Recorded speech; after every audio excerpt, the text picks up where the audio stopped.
Hello, welcome to Emerald Lake, everybody. Hi, hi, hi. Welcome. I think my little weekly subs count isn't quite registering that it is a new week, and I was trying to fiddle things out, but I didn't get it. But hello, everyone, and thank you very much. Thank you very much for the new sub. I'm glad you've been here for 3 months. This is a good reminder of all this stuff.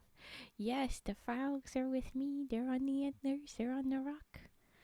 They're hanging out. It's gonna be more from WP Kinsella, so they're here to hang out. They won't be here tonight when we swap to SCP stories. That's what tonight's is. And then I'm gonna be doing origami and things the next days. Just a little bit more of the money frogs. Wrong emote. Oh, okay. Hi, Millennial. Oh my goodness.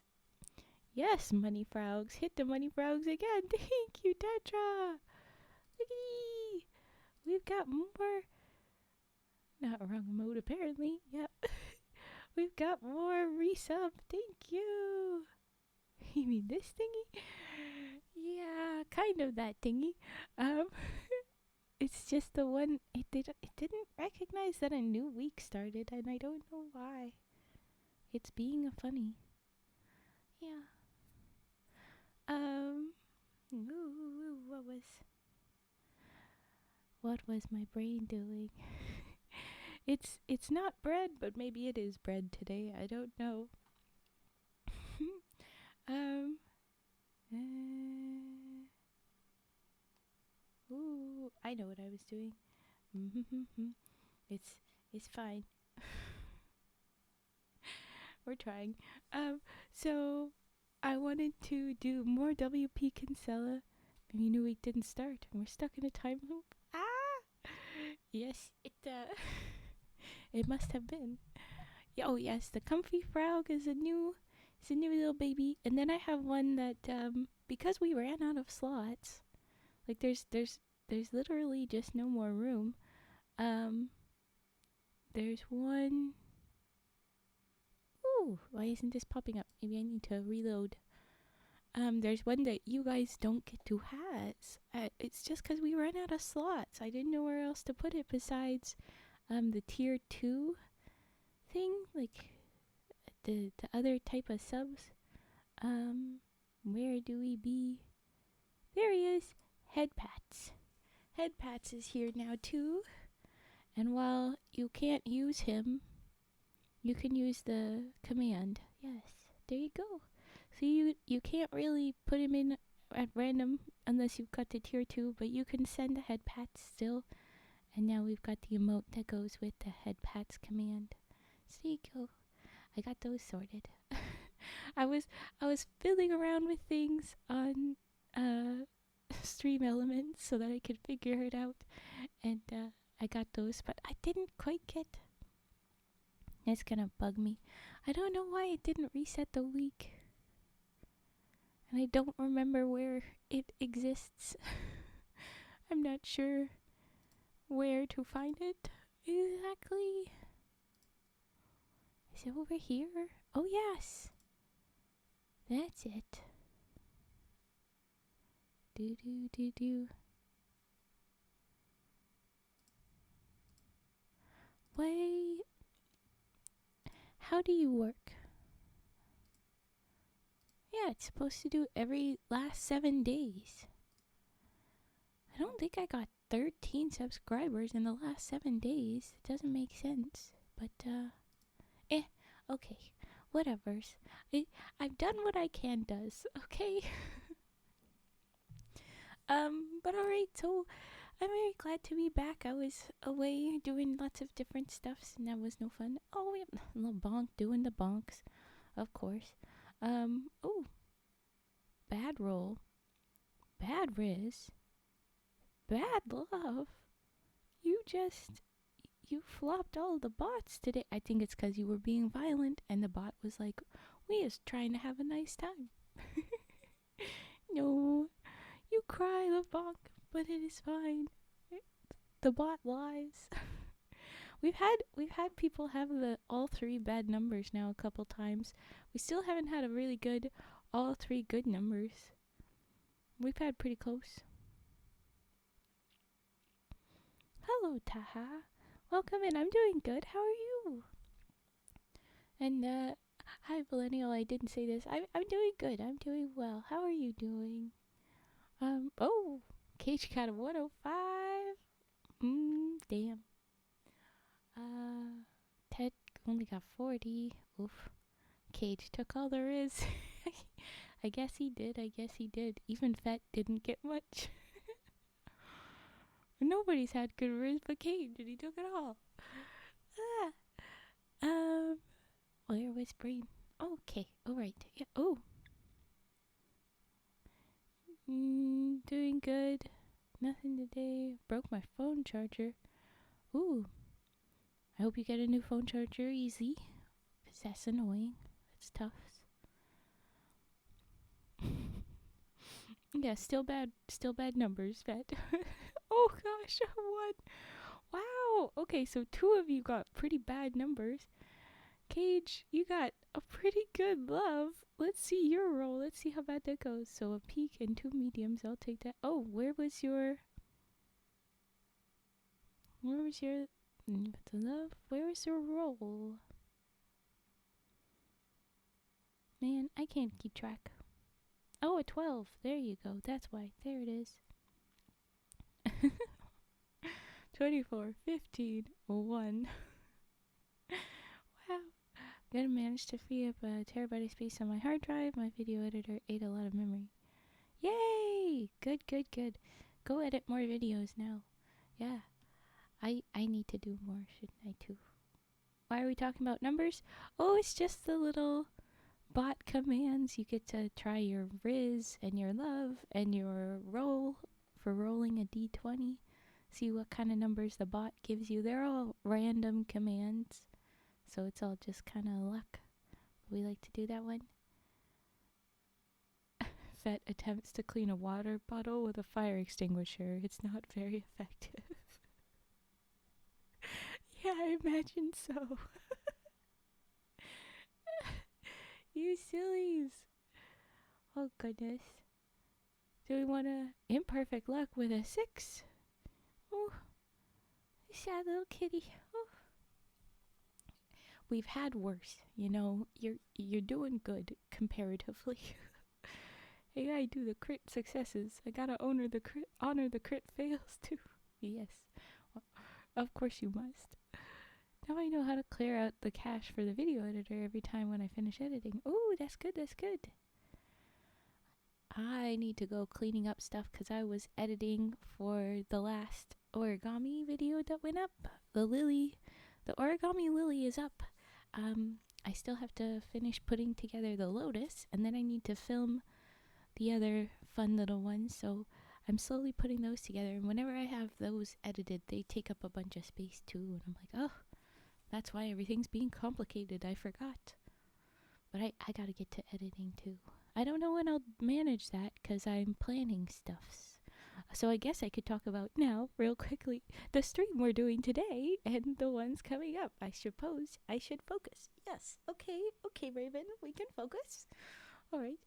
I'm so mad it took me so long to figure it out. Oh, yeah. But you got it. Oh, thank you. Yes, go check out the YouTube if you like to watch the origami how-tos or you want to watch VODs, everybody. I put everything, well, nearly everything up on the YouTube channel. Thank you for the little link there, Fett. Only time I don't put up stuff there is when it was maybe a special stream that I don't need people to make clips out of, or if it's gaming videos and it was a bit of a mess because it was bad quality, but you die-hard Obsidian Reeds fans that were there for me being stupid, you got to hang out. That's the those ones. Okay, so today we're just doing more WP Kinsella, and then later tonight SCP. I figure it's our last day of Pride Month, but it is, I confirmed it after our last time, it is also Indigenous Peoples Month here in Canada as well. So, our last day to celebrate that, I figure we should read more of the Indigenous stories. And then I'm gonna do origami and SCPs in the next few days because we're leading up to Wednesday, 100 streams, my 100th stream. So we're gonna do something special there. I could go one of two ways depending on how the stuffs line up. I'm hoping to do something very fun, but either way, it will be one of my special things, and it'll be a very fun time. So, and normally at this point, I don't usually stream on Wednesdays anymore.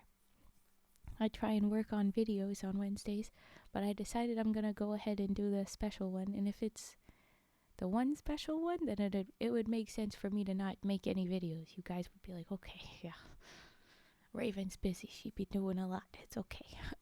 But yes, we're gonna go for this. I am in Canada. Yes, I am in Canada.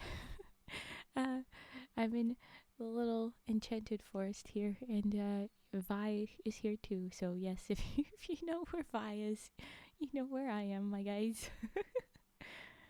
I'm still sorting that out. I haven't sorted out the YouTubes with Vi, getting that up.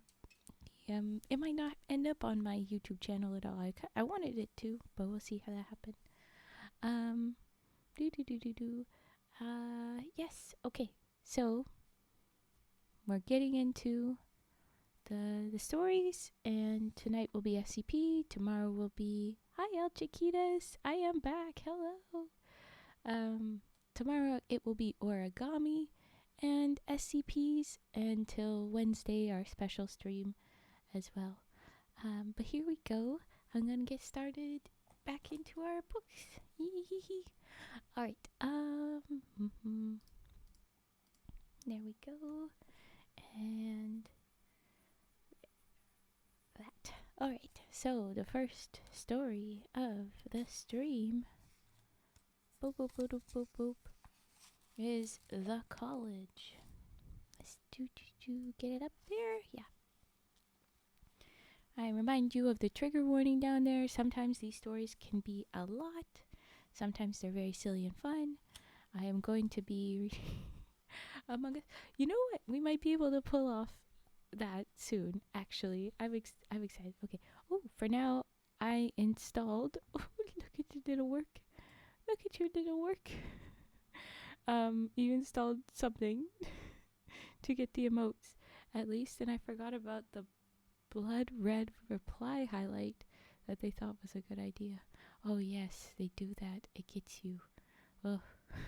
It feels like a giant warning sign. It's like, oh no, what happened? Someone replied to you. That's all. It's not a big deal. Jeez. What was brain? Oh yes. So I'm not sure what kind of.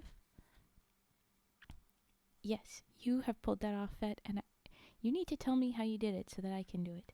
But okay, focusing, Raven. We've got the stories. I don't know what they're gonna be. I'm finding it out with you. That's why we have our little warnings up. But it is always a cozy little world, and we get to deal with people like Frank Fencepost, our little chaos goblin. So maybe it will be fun and stupid. He can be the stupid. But here we go. Hey, says Bedelia Coyote as she come bouncing into Blue Quill's hall. I think I found what I've been looking for. And she smile on the ground of us that's sitting on. She smile on the group of us. That sitting on benches along the wall, smoking and resting after play some ping pong. Oh, they've got ping pong in Blue Quill's hall. Bedelia is, quite often to us guys, a pain in the neck. Well, I'm sure you're a pain in the neck to her too, bud. She was born with a chip on each of her shoulders, says my friend Frank Fencepost, or my friend Frank Fencepost say about her. Bedelia ain't shy as most Indians. She get the MS magazine delivered to her and go around calling the other girls sister, even though they ain't related to her. Bedelia is short and stocky and not much good for beautiful, rude. But she got handed out brains instead of good looks. Well, hey, okay. Oh. Oh, who had to go lurk? Ah, okay. I'm like just looking up. Okay, we'll see you soon. Go lurk. And everybody's getting real cozy. I like it. Okay. Ooh, the hydrate is a good point. The little. I know it wasn't a redeem, but I filled the water while I was getting ready, and I hadn't even drank any. I was like, just rushing. So okay, there we go. All right. I just been up at the Wetaskiwin Library for about 5 hours. Damn, but it took me an hour of standing out in the wind to thumb a ride home. And then it was 2 of them creepy students from the Bible college who picked me up. First, they laid their Jesus trip on me, and when that didn't take, the one who wasn't driving developed about 15 hands and decided if he couldn't save me, he'd fuck me. Telling me how Indian girls like to have sex with white men. Wow, I appreciate your rambling about these shitty people, Bedelia. I'm fully on board. I think I am very much on board with Bedelia. Okay, Bedelia, stamp her foot hard on the floor, then toss her head to shake back some of the long hair that what always fall in her eyes. They'd have treated me better if they knew what I got written down here. And she unsnapped the left pocket of her jean jacket and take out a sheet of loose leaf refill. The group of us that's sitting around is me, my friend Frank Fence Post, and his girl Connie Big Charles, my girl Sadie One Wound, Rufus First Rider, David One Wound, Ethan First Rider, and Julie Scar. I found out for sure, Bedelia go on, that the Bible College have a lease with the Tribal Council, signed in 1929 for 50 years at $1 a year. But this is 1979, and that lease expires soon. Ooh. They've used 15 acres of reserve land for 50 years for nothing, and I bet they gonna try to get another lease just like the last one. We gotta do something about it. None of us say anything. Ooh, I like this. This is a setup for a very fun story to me. How are we gonna get them to pay their fair share, damn it? Oh, this one might be a touchy subject, but I'm excited. I don't know how you guys feel. I'm ready. I like Bedelia immediately, even though Silas got salty things to say about her. Okay. Bedelia is real proud of herself for what she found out, and she stand up in front of us with her hands on her hips like she looking for a fight. Hell yeah, she is. Still, nobody say anything. But we all know from past experience that when Bedelia get mad about something, which is most of all the time, it don't take her long to drag the rest of us into it. Okay. Only a few of us Indians even know that the Brotherhood of the Burning Bush Bible College is located on a reserve here at Hobama. And most who know don't care one way or another. It was one time at the library in Wetaskiwin while I was looking at history books that Bedelia got out the township maps of Alberta and look up on them our ermine skin reserve. Them maps all look like pieces of old drafting paper to me and don't interest me much at all, but after a while Bedelia come over and pull at the sleeve of my jacket and make me come see what she found. Look here, Silas, she says, putting her stubby brown finger down on the map. That Holy Roller Bible College is on reserve land. It do look that way, I say, but so what? They must be paying somebody rent. I don't ever remember hearing about it. Ask Chief Tom, I say. He's supposed to know all about stuff like that. Mr. Yellow Knees, say Bedelia, her eyes flashing. He'd sell the reserve and pocket the money if he was given half a chance. Not many of us young Indians like Chief Tom Crow-Eye very much. He wear a shiny blue suit and have his hair styled once a week in a beauty parlor for men. The Burning Bush Bible College was started a long time ago by some old preacher who was in the social credit government that Alberta had when it was still poor and old-fashioned. It be a group of white stucco buildings that surround a red brick church wide and stocky as a Hereford bull, all set in among lots of green lawns full of flower beds and paved driveways. They be right at the south end of the reserve, have tall chain link fence all around their grounds, and never been very friendly with us Indians. Probably it is because us Indians ain't too much for religion, the white man's kind anyway. I hear that Bible college students, when they graduate, have to go to Africa or India or someplace to sign up people for their religion. Guess them other kind of Indians be easier to convert than us.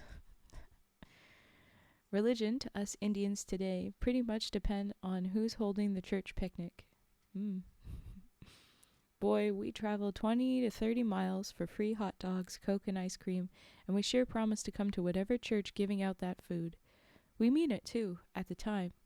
But by the next Sunday, our promises be kind of like old newspapers, faded and not much good for anything. One outfit, called Pentecostal Alliance, used to send purple school buses out to the reserve. Purple school buses, that's cool. Real early on Sunday mornings to carry us off to church. Got so pushy that we had to remember to tear up the culvert in the road on Saturday nights so they couldn't get up the long hill to our cabins. Smart move again. White people sure like to have Indians join their religion and make them feel good to save us from something. I've never been sure what, but once they get us signed up, they want us to stay out of the way and not dirty up their churches none. I read once a story about Crowfoot, the great Indian chief, who was always bothered by white religious men. They all knew how powerful Crowfoot was and figured that if they can convert him, why, they get all the rest of the Indians in the bargain.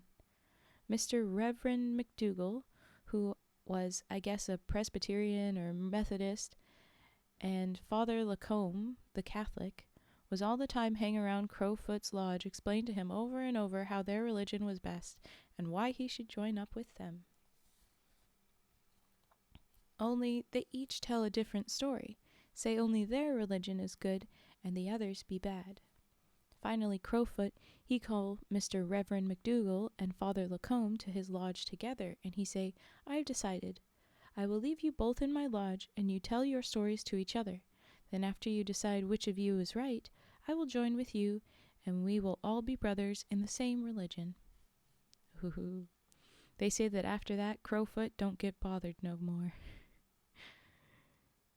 I don't know how exactly that went down, but I'm a guess that they both left, and they didn't actually do anything. It is all a kind of game we play with Bedelia. We ignore her when she want us to get involved with something until she bring up the Ermine Skin Warrior Society, what was started for us by an American Indian movement guy who come to the reserve once. Big brain idea there. It worked out. Do y'all remember the folks that showed up for the Ermine Skin Warrior Society moment? When the guy that was there to preach on indigenous brotherhood and trying to stick together and stick it to the white man, he's there, and the cops follow him, watching him, and he tells the natives there that visit it real quiet, like, hey, go mess up their car. And they go and they mess up the car they see that is fancier, and the other car was full of all the posters for the guy. But oops, they messed up the speaker's car and not the FBI agent's car. That guy. And that's what they're referring to. Ooh. Jang Oig 99? I'm not sure how to say that. Jang Oig? Welcome. Thank you for the follow. Thanks for joining us. I'm going to keep on reading, but thank you. Okay. Oh, yes. Okay. Bedelia, like we expect, yell good at us. Tell us that we a bunch of old men who got wooden walking sticks instead of peckers. Our girlfriends all giggle at that part, and Frank Fencepost break in to say he used a telephone pole for a walking stick. Of course you do, you little shit. If you're missing that, she's saying you guys are useless, you don't even have dicks. They're just sticks. And then Frank says, well, my stick's a frickin' telephone pole. Yeah, sure it is, Frank. Okay. Bedelia keep on to tell us that we lazy and no good, and let white people walk all over us. It is about that time that we say, well, Bedelia, what is it that you want us to do? What are we supposed to do, lady? What if we was to go down to the Bible college and talk to them, tell them we can make a lot of trouble if they don't help us some? Like how, I ask. Well, the college use up 15 acres of our good land. We find out what 15 acres of farmland rent for land. We find out what 15 acres of farmland rent for and make them pay the same. Only the money, instead of going to Chief Tom and the tribal council, be used for some self-help programs. And here Bedelia start listing off figures on alcoholism and drugs and beat up wives and suicides, and she'd go on until I'm sorry I asked the question. She's got all the right things to say, but yes, you do end up feeling like, geez, I'm sorry I asked. It is a lot. We argue for quite a while about whether we should go call on them as we are, or if we should act like we figure white peoples expect us to. We finally decide on half and half. What does that mean? Rufus First Rider wear only a loincloth. What? Cover himself with mean paint and bang on the drum that he most always carries with him. Oh no, they're being little shits putting on a dumbass show. Oh, I should have known. Frank is involved with the planning. It's gonna go weird. I should have known. Okay, alright, he's okay. David One Wound and Ernest Bitternose is bare to the waist and carry what could pass for lances but is really sticks with a little crepe paper. What was left over from Easter tied around them. Oh my god. I love when they try and be weirdos for the white people. It's just so stupid. Okay. Alright. Bedelia have me get out my 10-gallon hat and put on Ethan's chaps. And she borrow me some spurs and a coil of rope so's I can look like a real cowboy. Oh no. Frank and Connie wrap blankets around themselves, and knowing them, I'm afraid to check to see if they got anything on underneath. Try to be weirdos. I think they succeed. Yeah, they do. They fully succeed when they go for these crazy plans. Did they succeed at getting what they want? Sometimes. But they succeed in really putting on the show for sure. They're artists, all of them. Which we should expect. I mean, part of the crowd is our storyteller, and then we've got Frank, the politician slash... Like, most of the boys have done a time with the rodeo, and so they're performers to a degree for sure. But it's just a lot every time. Okay, so Frank and Connie are just in blankets as far as we know. They could be wearing clothes, but knowing them, we don't want to ask. The rest of the group, there's about 15 altogether, go dressed like regular Indians. Okay, so we've got some normies. Okay, good. We all drive down in Louis Coyote's pickup truck. We turn into the paved driveway and go about 100 yards up to a white wood gate. The gate got on it a sign in red and white lettering. Brotherhood of the Burning Bush Bible College. Private property. Trespassers will be prosecuted. This means you. Friendly people, say Connie. Yeah. Especially funny since it's not even their land. They're just renting, you little shits. Okay. The building that say administration on it be new, low, wide, have a flat roof, but it's still got at the front some stained glass, say Bible College, in blue, with in front of it a red burning bush that I bet look really pretty when the setting sun shines on it. Good for you, Silas, our narrator, finding the pretty things. Not very keen to call Bedelia pretty, though. Okay. I just think it's so funny when he does that. Okay. Inside the building smells somewhere between a government office and a church. The air be thick with varnish and plastic, while the place have Venetian blinds with no dust on them, and rubbery-looking plants grow out of tin buckets full of white stones. There is a girl at the front desk, have her hair pulled tight in a bun, so tight it make her eyes bulge a little.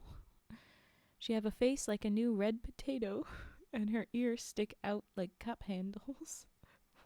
You're just being so mean to these ladies, my guy. I always wonder if places like this can only get ugly girls to work in them, or if ugly girls go looking for places like this to work. Rude. Okay. We'd like to see Mr. Bush, says Frank, but Bedelia bat him hard in the ribs as he say it, 'cause he knows that's not the dude's name. Jesus. Okay. Alright. How did you get in here? The secretary asks. We walked in, you little shit. Anyway.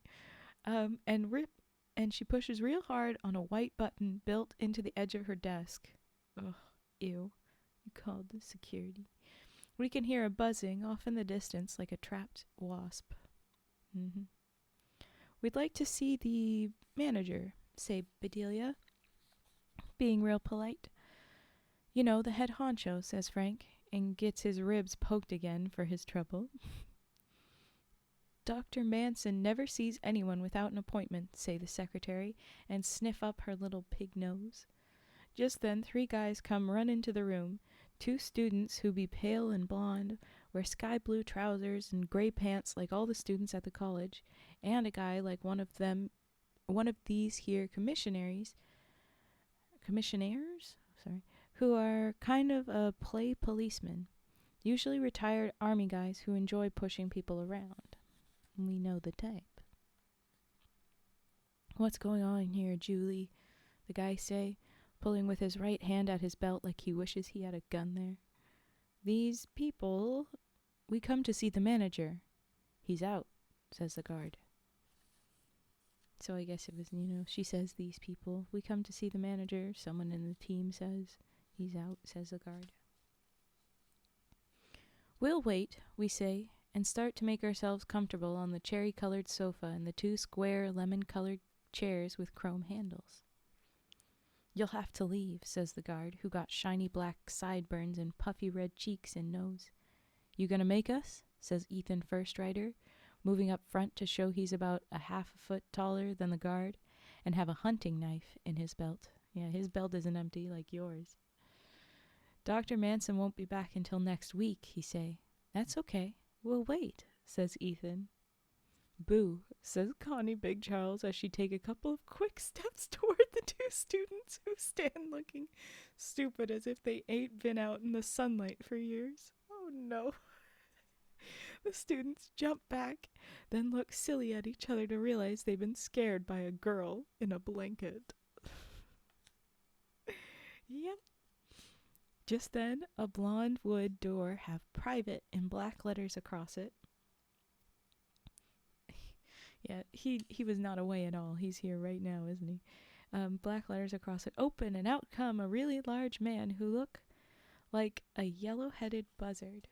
He have to duck his head to come through the door, be all dressed in black, except for a white collar like a ring of snow around his neck. Yeah. We have a long red face. He have a long red face, look like it belonged to a farmer been driving his tractor for a week. All this is topped with yellow hair the color of ripe barley. Is there a problem? He says. They broke in, Dr. Manson, says the guard. Why are you here? He says to us. His voice is even, and his eyes ain't scared like the others. We came to talk some business with you, says Bedelia. Are you from the reserve? We nod. Then come in. You're always welcome here, he say, and gesture toward his office with a hand look like it fixed a few tractors in its day. His presence make us all kind of quiet.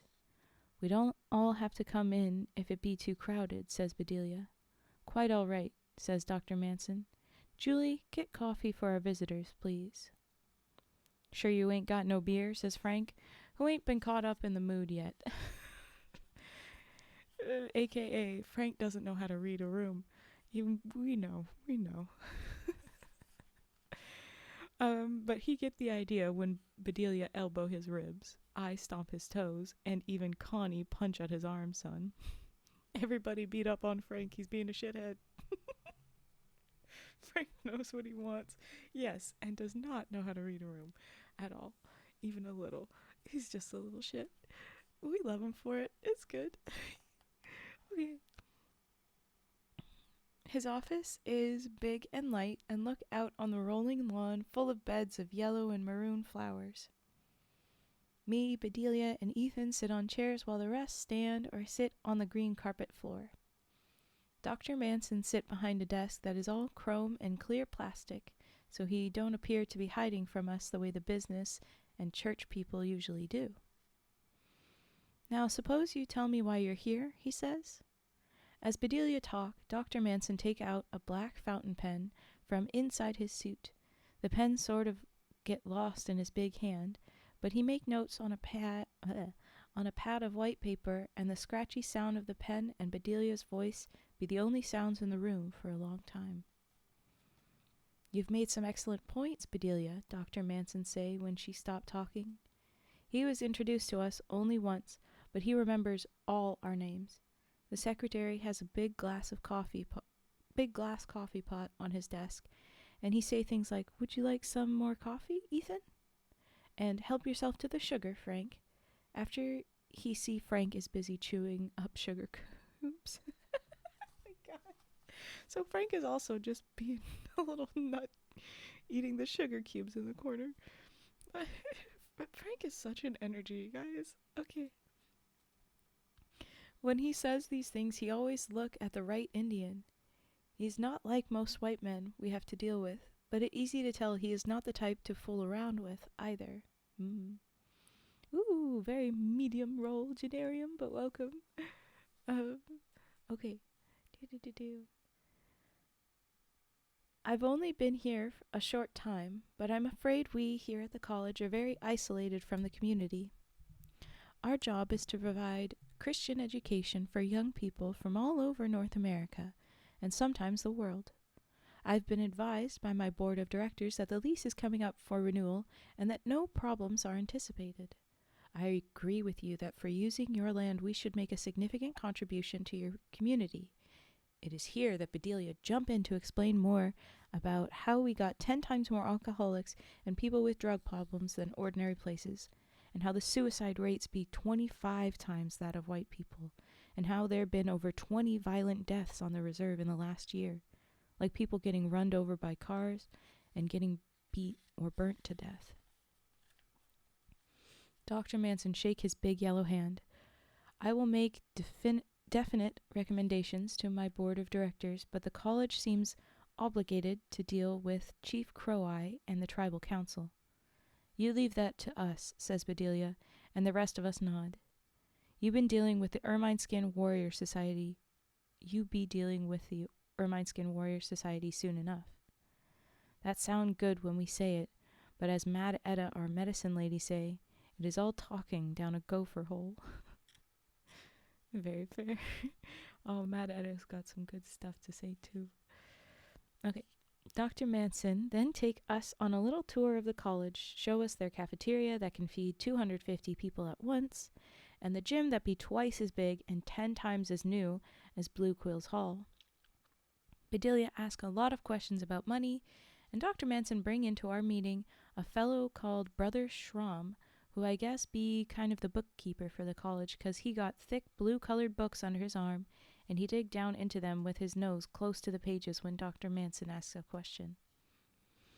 Our total charitable budget was $127,000, Brother Schramm says, of which $57,000 was directed to our projects in Botswana, $40,000 to Pakistan, $25,000 to Bangladesh, and $5,000 miscellaneous donations. That's us, says Frank. Miscellaneous. Yes, Frank, you're correct. I thought you could get shots for it now, says Connie. Oh my God. That's not... Okay. How much was spent here in Alberta, says Dr. Manson. Well, let me see. Yes, here it is. We gave $50 to the United Way appeal in Wetaskiwin. Ooh! I have to pause. Hello, Yar, raiding in with a couple of folks. Hello, raiders. Welcome in. Good to see you. Join us, Yar. And we're just reading one of the W.P. Kinsella stories. We're 1, 2, 3, about 4 pages away from the end of this one. So feel free to drop redeems and I'll get to them pretty soon. But hey, nice to see you, Frigid Yar. Hi, da banana. Hi, da banana. Oh, no. I don't think I has banana. You're not late, Frigid. I don't take attendance. Jeez.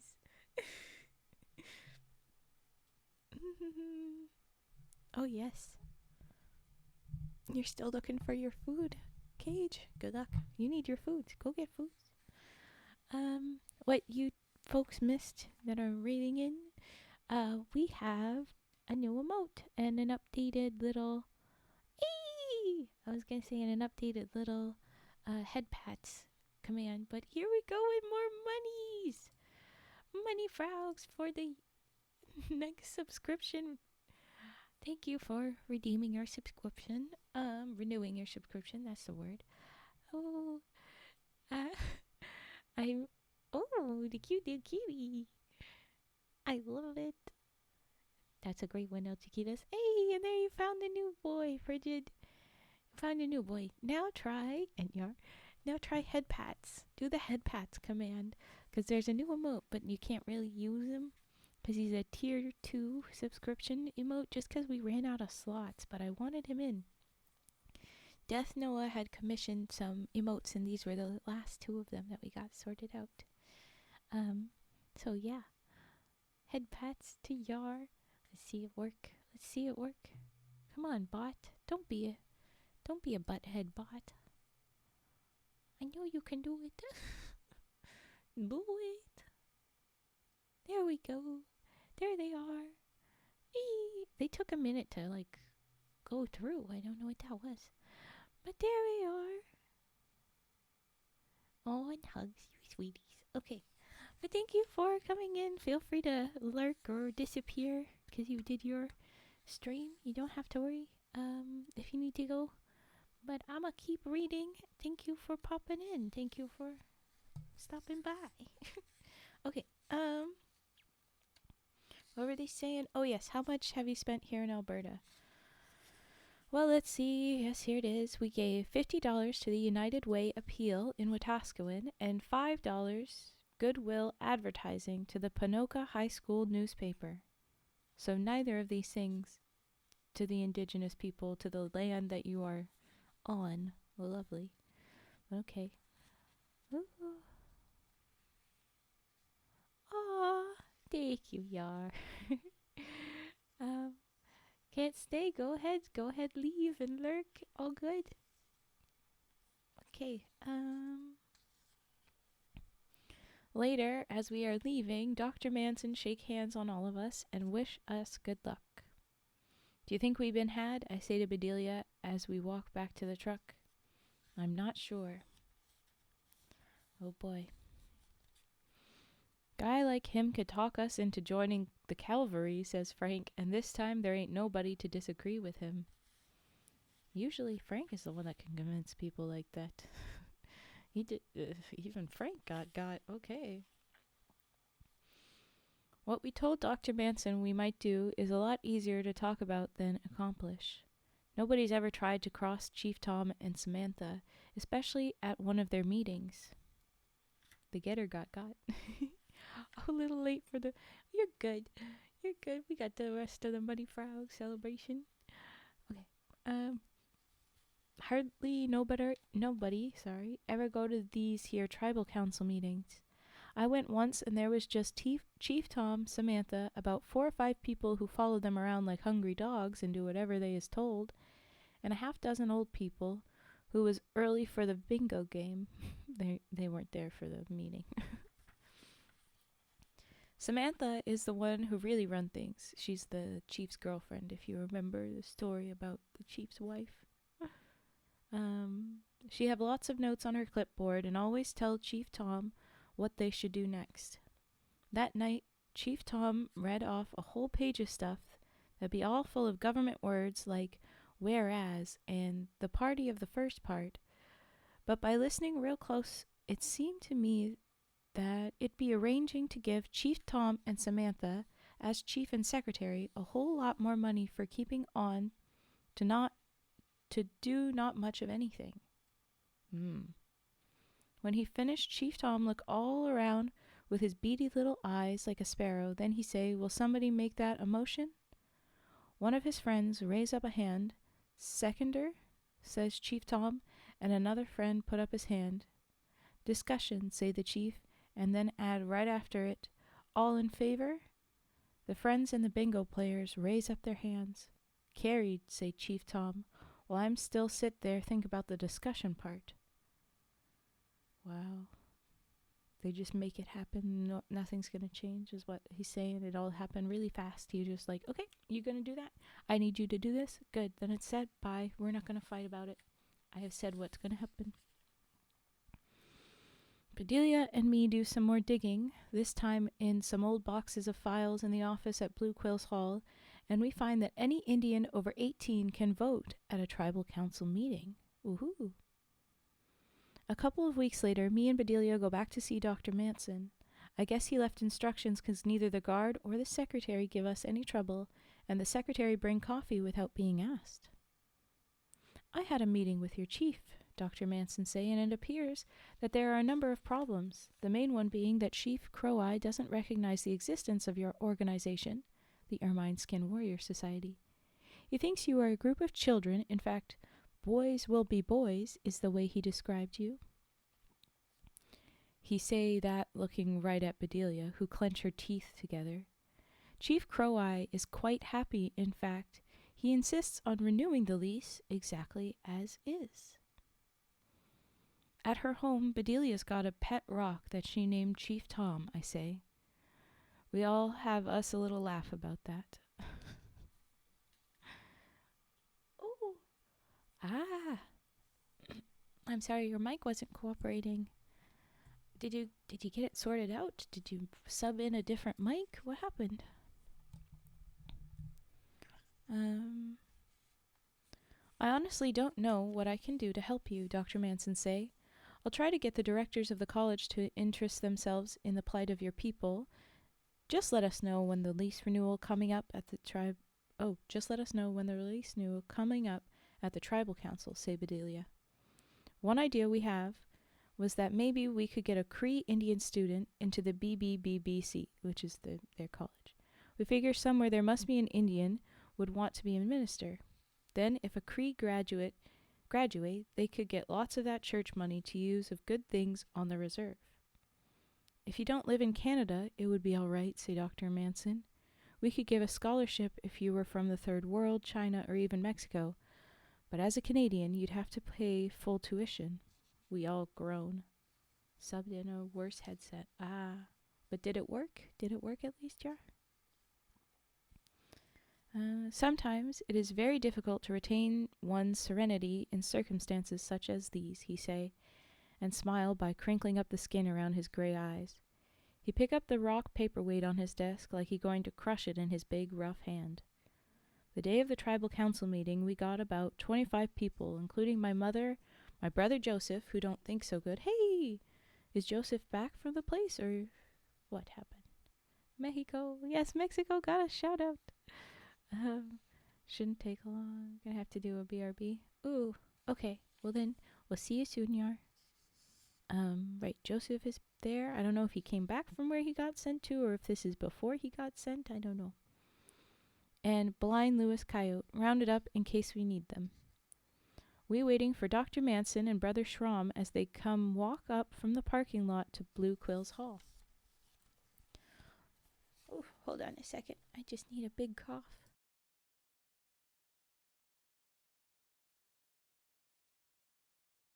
Okay, better. What about the things we talked about? Bedelia say to Dr. Manson. We kept in touch with him, and we know that he'd been off the last couple of days at one of them board of directors meetings in Calgary. I'm afraid not, my dear. I explained your situation to the board of directors. I tried to be persuasive, but they are committed to our policy of furthering international relations. And he smiled, sat at us, and put a kind hand on Bedelia's shoulder. At the meeting, we only bring in about 6 people, but we got the rest ready when we need them. Chief Tom and Samantha read up and down her clipboard a few times, I guess trying to figure what us guys could be interested in. Well, what are you doing here, young people? Chief Tom say and smile like somebody put a finger on each side of his mouth and pushed. Ugh. While his eyes go all around the hall about 3 times. Oh, there you go. You is back here. Welcome back. Who? Us? We say. We just waiting to play volleyball later on. You having a meeting or something? Nothing that would interest you, say the chief. Just a business meeting.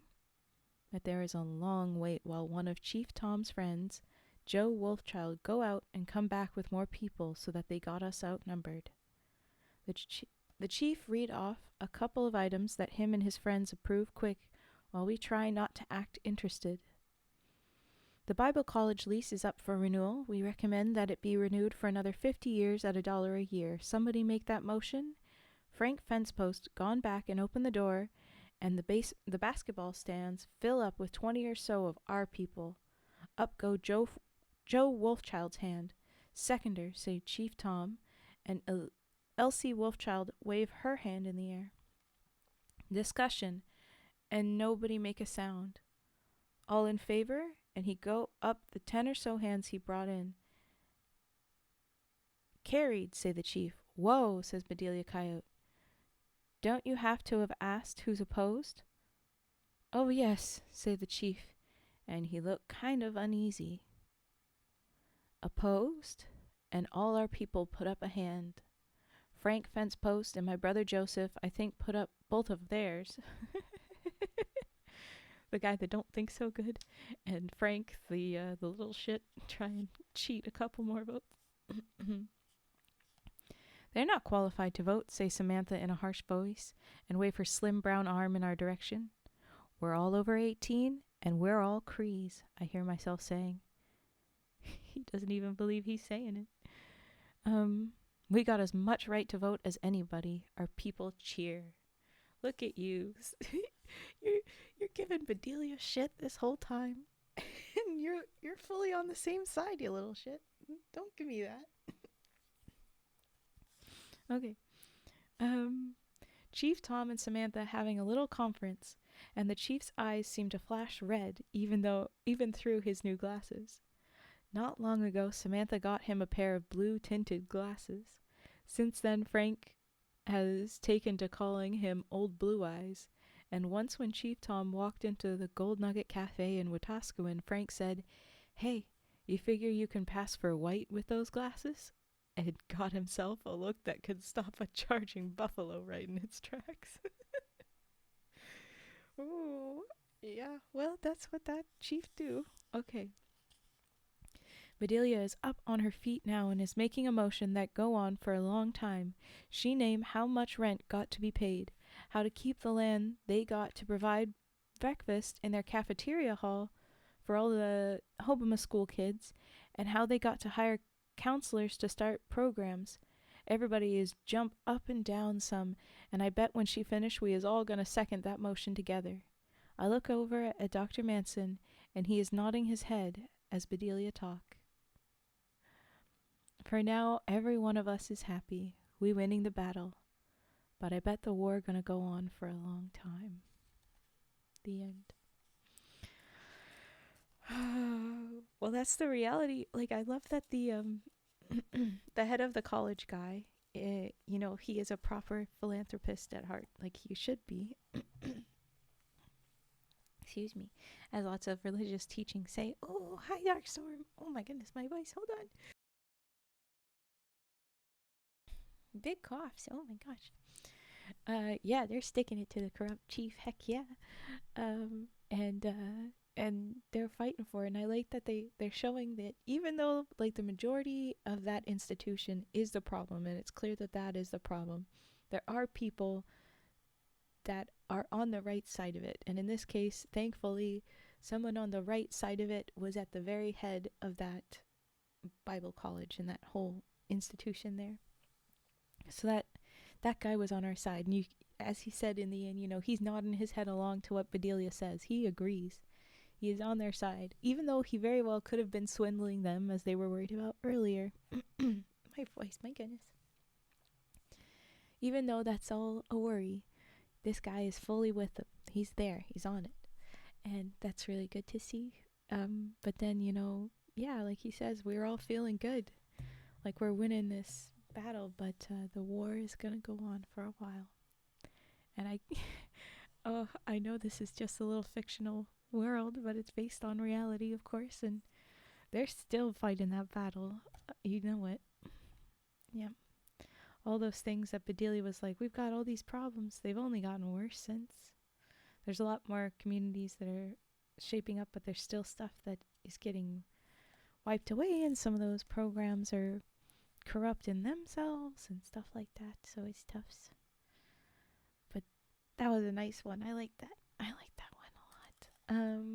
Alright, so the next one is going to be nests. And let's do redeems.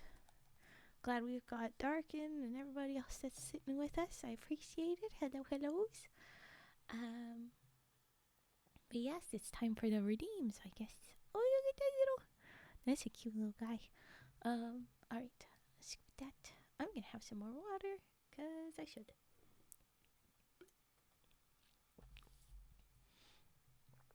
Okay.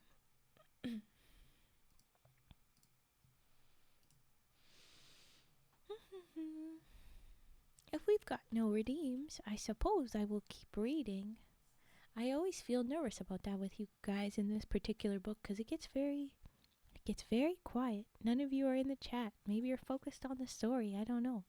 But I'm like, oh, I can't tell if things are going well. I'm just going to keep reading. Oh, mic arm. That sounds good. I can pull that off. Do. Moving stuff around. Here we go. The frog jumps over the hill to become a witch. Oh, that was supposed to be a whisper. I was like, what's happening? Understood. Oh yeah, more in the chat. You don't have to. It makes me like, I don't know what's happening. I'm curious, and I wonder. But okay, I will whisper still, Lahong. Don't worry, I'll get there. I was just kind of puzzled. Don't worry, it's not done. Tremendo. Oh no, Dark Storm, you roll a 1. Only a 1. Oh, sorry, that was bonked. Okay, I'm going to start typing out the whoop. Mic arm.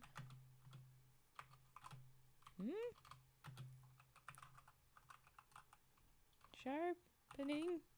No, stop misspelling things, Raven. Okay, you can't even see it. Anyway. Yes, the roll.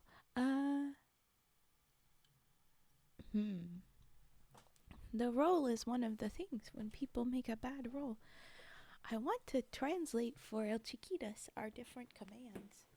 But oh my goodness, I don't know how. Okay. I'll do the redeems. I'll focus on that. Okay. Yes, that will be that. Wait. Oh, okay. Here you go, the hunk. The frog jumps over the hill to become a witch. There you go. There you go, the hunk. And now I do the mic arm sharpening. Alright. It might be loud while I move the mic a bit, so I apologize, but here we go.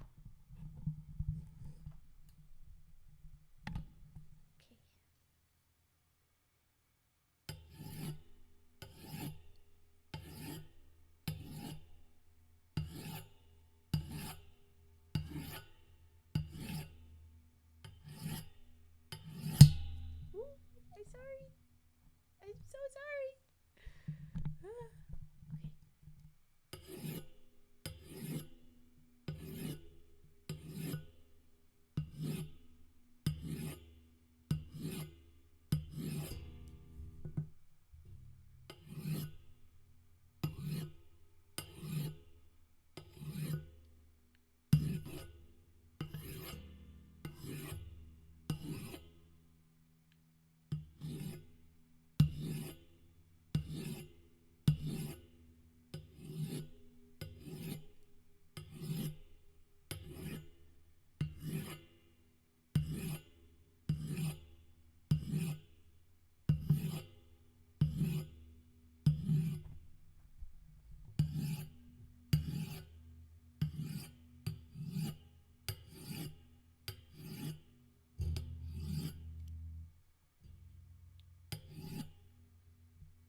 Okay, there was your mic arm sharpening. It always gets. I hit the stuffs. It's easy to bonk the wrong thing, and it's very loud. Raven, would you ban me if I write in Spanish sometimes? Just add a translation. As long as you have a translation, that's good. I like having both. I just want to include people. Spanish is good with English also. That's it. I don't know how to say. I want to make sure it's heard. Okay, what is this nonsense? Cage says. Darkstorm walked into a bar and asked for a drink. The bartender asked him what kind of drink he wanted, and he responded, lemonade. Rolls a 1. The bartender returned with a lemon in a glass and asked him to make it himself, and he could drink it for free. Darkstorm squeezed the lemon, and it got in the bartender in the eye directly with lemon juice. He was charged for the lemon, medical fees, and kicked out of the establishment. Yes or no? Raven, I scary. No! Okay, I need helps. I'm going to try my own.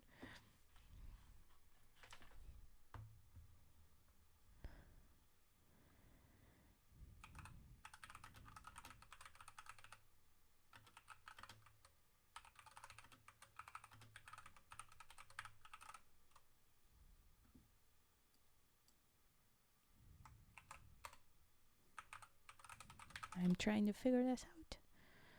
I will figure this out. I will figure this out. Oh my gosh. Slowly I will put this together. Okay, I'm nearly there. Okay.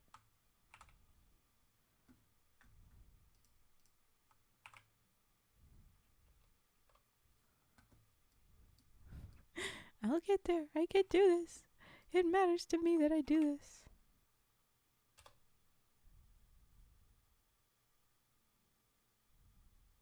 Okay. I think that will be enough. Right? Right? And then you said with translation in English, I think. I see. I think. As that horse walks into a bar, the bartender sees him and asks, well, the long face, do we have a second half for that, Bratty? Has anyone ever told you today you have a beautiful voice? If not, oh, they haven't told me today. It's true, but thank you. Yes, I used a translator, but to be fair, con traducción al inglés, I could pick that up a little. Yay, that's perfect, El Chiquitas. It's perfect. Perfecto. Yay. Okay, I just want to include everyone, that's all. If we include everyone, then it's good. No, that's the joke, because horses have a long face. I know, but that's...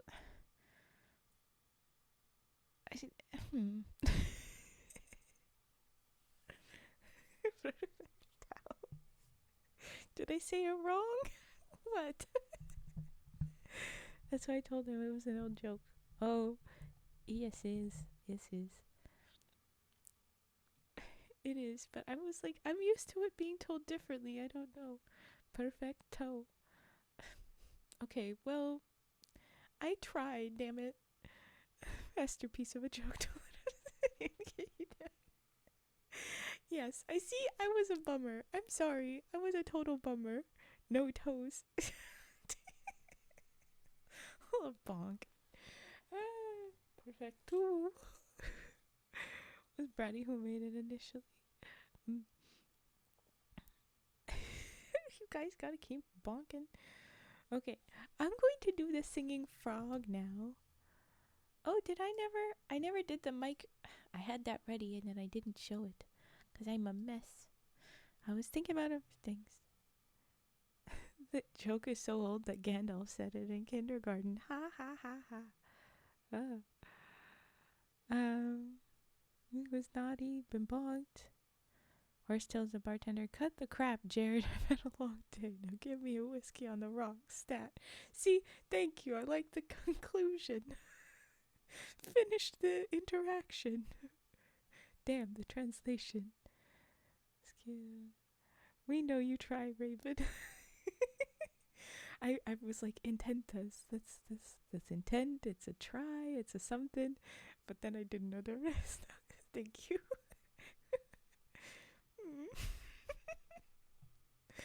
Okay.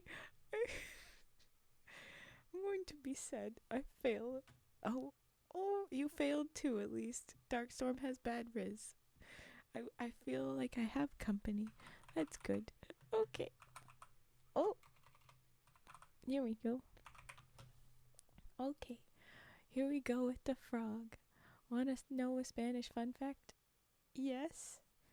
Is the fun fact that I'm bad at it, though? Because then I don't. Raven going to sing? No. Frog going to sing. Here comes Frog. Here we go. Oh, Mike arm, why you gotta be so wibbly? Okay. Alright, here we go.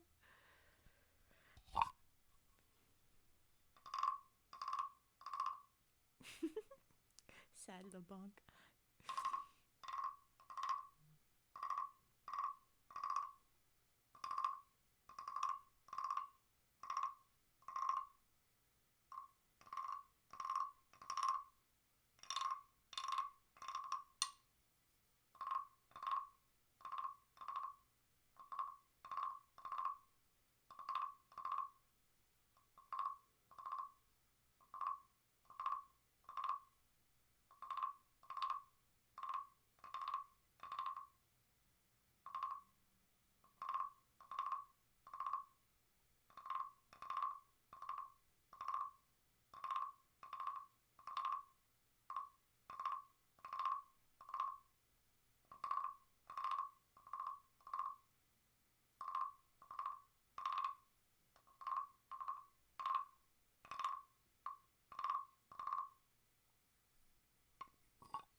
There we go with the singing frog away. I can tell from what Yar said that we appreciate you're here. I don't know what the top half was. If something, I don't know. Or no, my brain. Eh. I don't know what the top sentence was, but the second half was, we appreciate you're here. But remember the translation, Yar, even at El Chiquitas. The reason for the translation is for that we all get included in on the bits for a safety thing and for my own FOMO. O'Brady says, oh, and I'm glad you got your hug, Dark. Darkstorm needed the hug. Okay, there's a song that has some lyrics that literally translate to the cow moo, the cow moo. The cow moo, the same cow. I got a milkier cow, a true milk cow.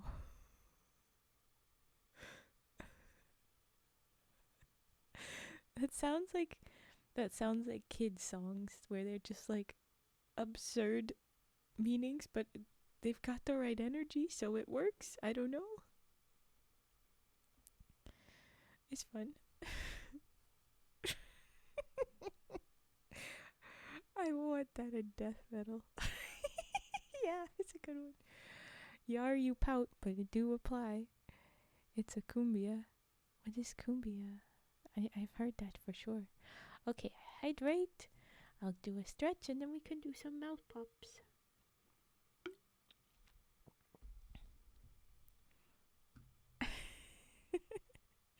I want to dance to it now. Yes. Okay.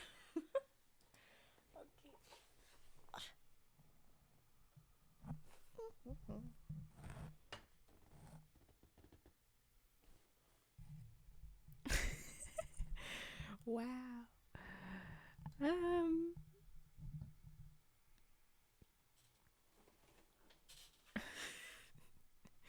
Twice.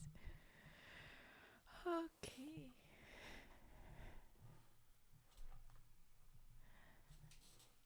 All right. Do.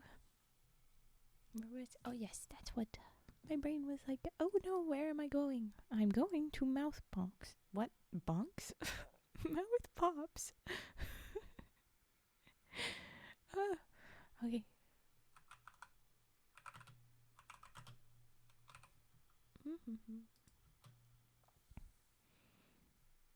Oh, I don't know why the bonk don't work there for you. The bonk. How dare it disrespect you? The bot not being helpful. Oh well. Okay. Here is the mouse pups.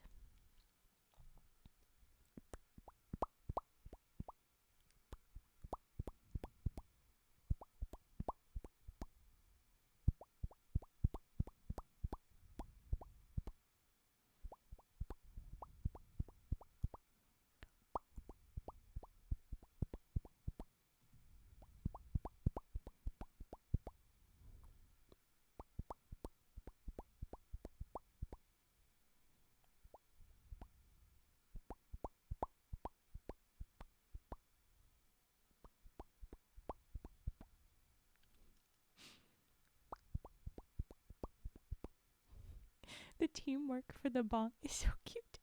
Okay. Oh, alright, Vet. We'll see you in a bit. Cute little ghosty. Oh, dead. Okay.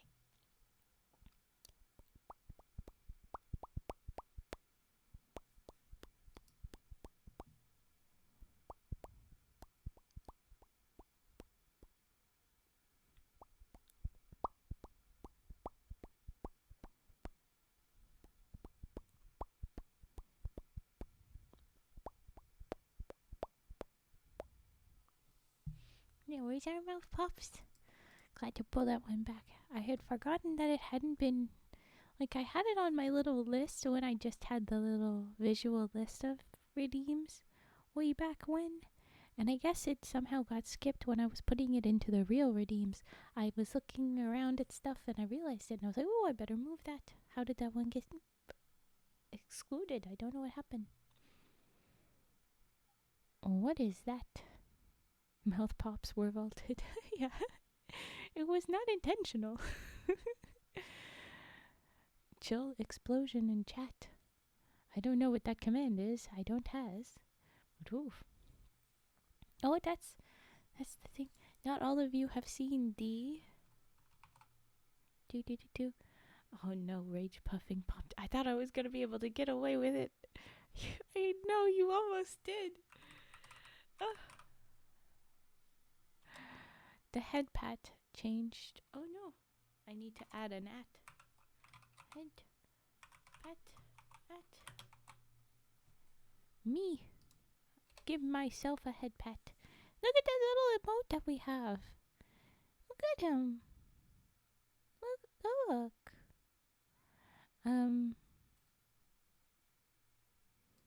Well, what does it mean, Yar? If it's a different language, please, you need to include translations.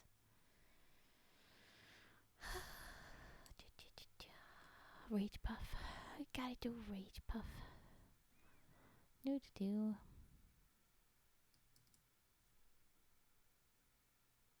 Oh, I spelled it that way? I didn't see. Thanks. I did not see though. I misspelt. I was like, if I wouldn't. Obviously, you can convince me that that's a German. It looked German enough. Oh, jeez. It's not quite brain bread, but it effectively brain is bread. Okay. Rage puffs time.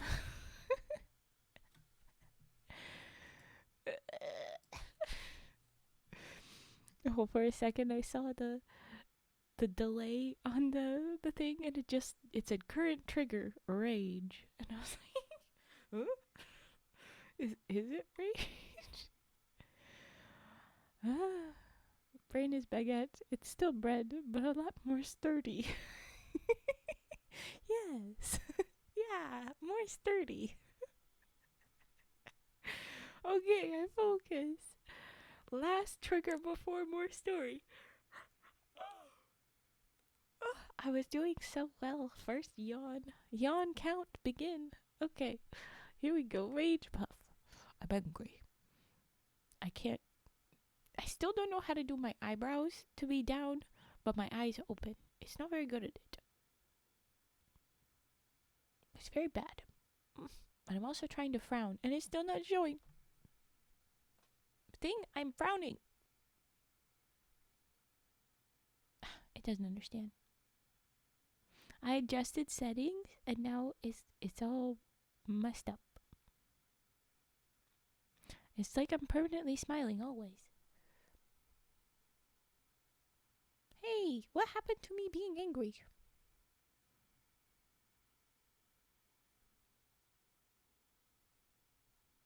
There we go. Now I look angry.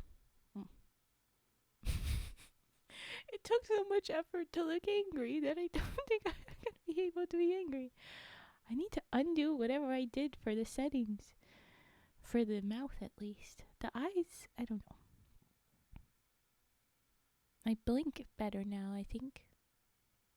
Yeah, I just blinked instead of did weird squinty eyes. But I can get distracted. The baguette is baguetting. Oh, okay. All right. Rage puff.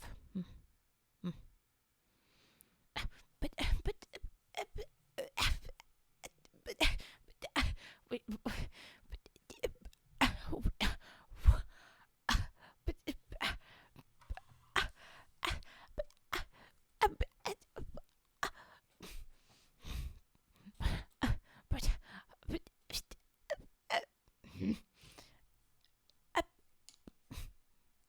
She just looks happy.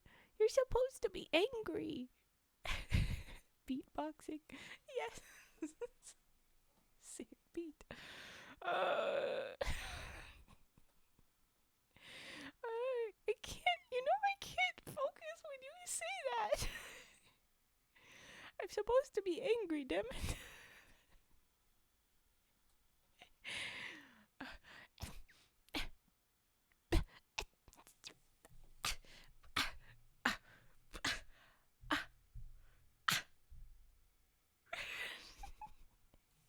I tried to angrily throw my head back, but then the model was like, wee! She doesn't know how to be angry. She really doesn't know how to be angry. Raven Eminem is real. Yes, I'm Eminem. When will the new album release? Alright, stop. Collaborate. Oh, wow.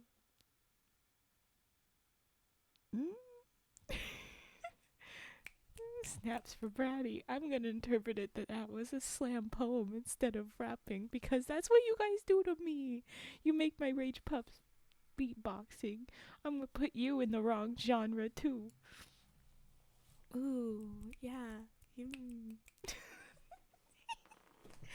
Okay, I'm gonna go back to the frickin' stories, you goofs. You heckin' goofs. Alright. Boop-a-da, boop-a-da. Pum pum chip. Pum pum pum chip.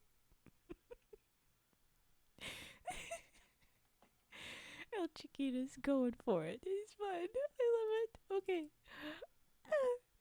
Hey, focus. We do the next story. It's nests. We're gonna read nests now.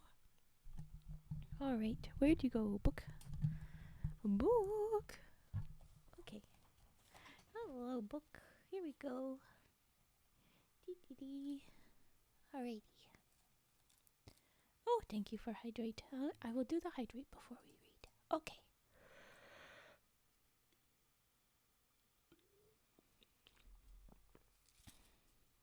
Okay. Long cat. Long potat.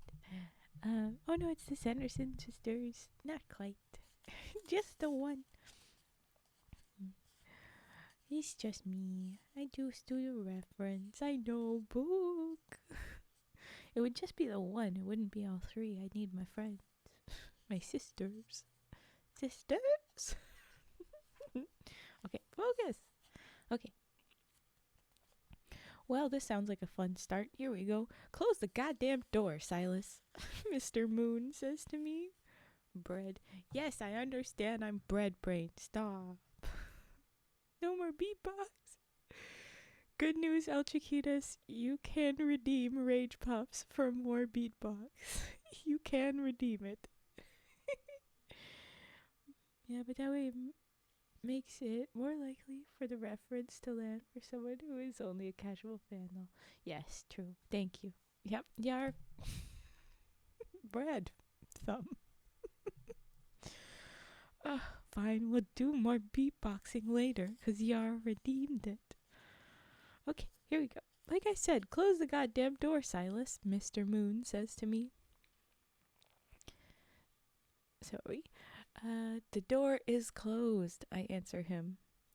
Mr. Gus Moon is sitting at his kitchen table with his back to the door. The cook stove is fired up until the stove lids look dull red, the color of some of the leaves that are blowing around the yard. Ooh. Indeed. Cease activity, borrow your help to hear thine words. Frozen water has returned carrying along all rights reserved contraption. Huh? Yes, stop. I don't know what you're referring to. I don't know. My brain is bread. Stop. Wow, it's 19, but it feels like it's 30. Humidity. It make me sticky. It's no fun. Okay. Oh yes. Made a hell of a draft when you came in. Alright, stop, collaborate, and listen. Ice is back with my brand new invention. I thought that's what it was, but I wasn't. I doubted myself. I'm gonna need that in freedom units, sadly.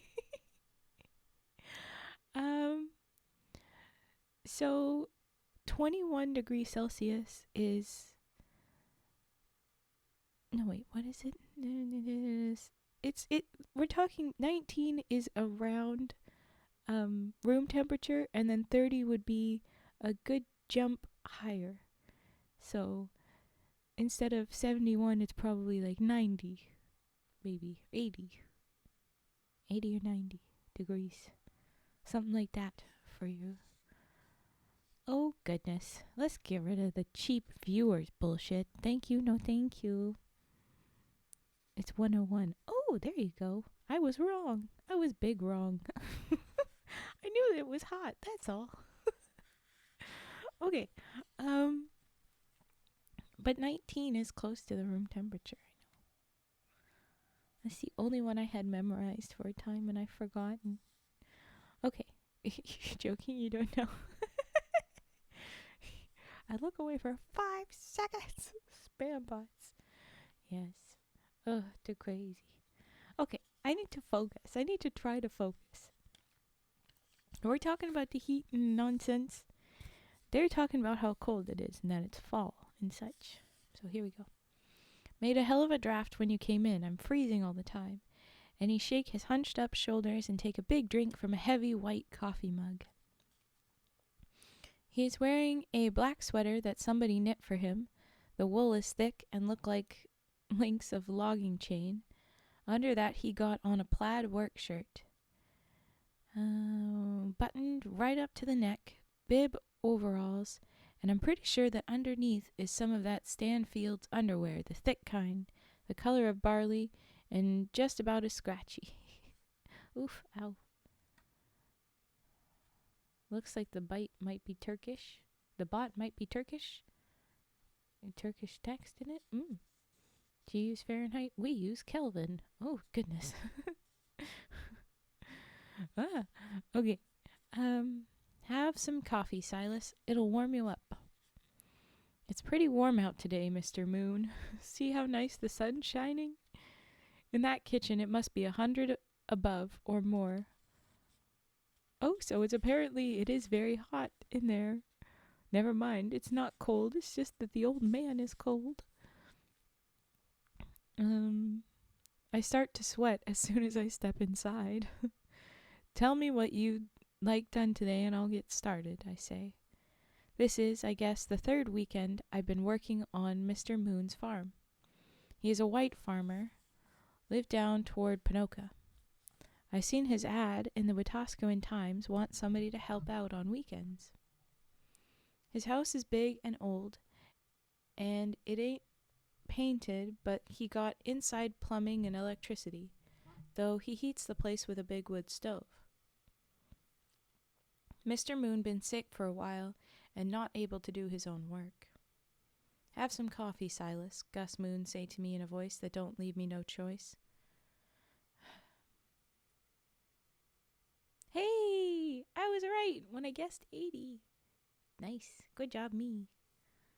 And 66, okay, so it's a bit under room temp, but that's 71 or something room temp. I thought it was like 21 for us, so yeah, not too far off. I wasn't too bad. I did good. Thank you for the the Freedom Unit translation, Darkstorm. Okay, I focus. Where do you want your mail? I say. I'm holding 2 newspapers I pulled out of the metal mailbox down by the road. Just put them here on the sideboard. I pour some coffee from the blue enamel pot that stands on the back of the stove and sit down. You're not stupid, El Chiquitas. No. You guys, the kitty head pats are very cute. They're very cute little kitty head pats. Okay. You poured the coffee. There's a can of carnation milk on the table. Got a triangular hole punched on each side of the lid, but the sugar bowl is empty. My coffee is boiled and bitter. I like it with lots of sugar. I unzip my jacket, take it off, and hang it on the back of my chair. I'm too hot even in just a t-shirt and jeans, but Mr. Moon sit hunched over the table the way cold people do. Mr. Moon used to have a wife named Jessie. I know because he talks about her once in a while, but I can't figure out whether she's dead, run off, or just away somewhere. Only person live with him is his daughter Danielle, who's about 15. Yes, buddy?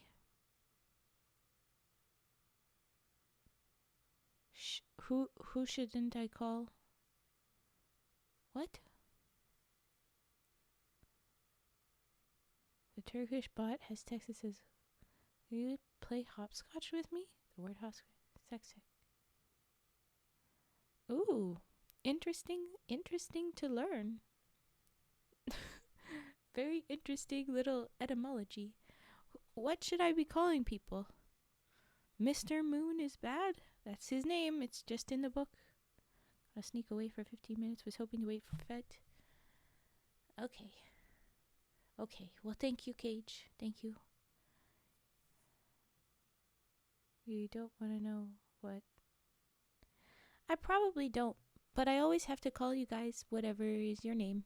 So I can roll my eyes if I'd like, but that's his name on here, so that's what I'll call him. Hey, I say plenty of weird stuffs when people come in with weird names. I'm not going to judge it. No bird. There's no bird.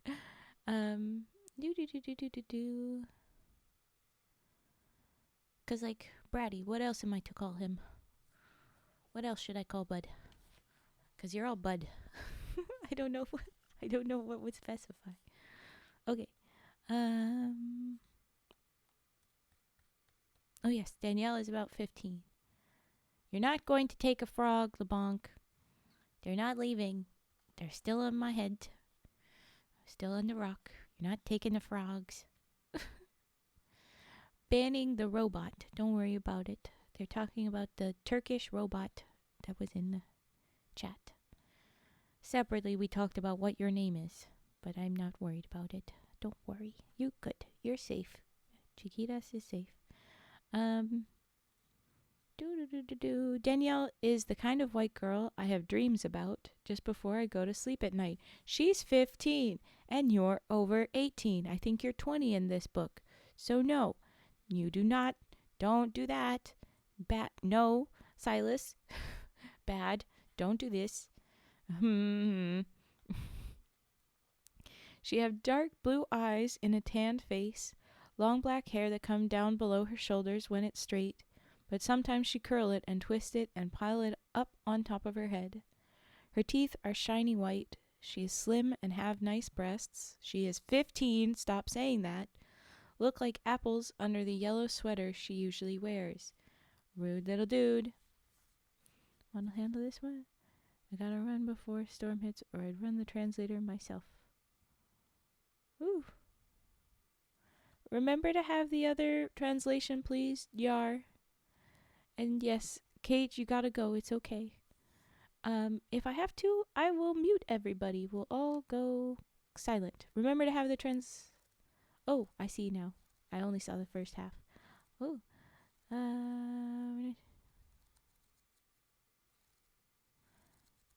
We were talking about him, actually, Yar. It's his name that apparently... Yeah, that's what Brady was saying. But I have no plans to change anything. Okay. That remind me of the funniest thing about this here farm. They grow apples. Why is that funny? You can grow apples in this country, but they is hard and bitter and not much good for anything but feed hogs or make homebrew. But down 100 yards in front of the kitchen window is a patch of apple trees. Must be over 100 of them, the leaves mainly gone this time of year. Them tree is scrunched up as crippled men. Some of their trunks twisted like a chicken neck that been wrung. They was her idea, them trees, Gus Moon said to me the first day I was here, after he seen me staring out the window at them. Bringing them in here was her idea too, he say, and point to where there is 2 wasp nests, each hanging by a thread from the ceiling. What? Twirl first one way, then another.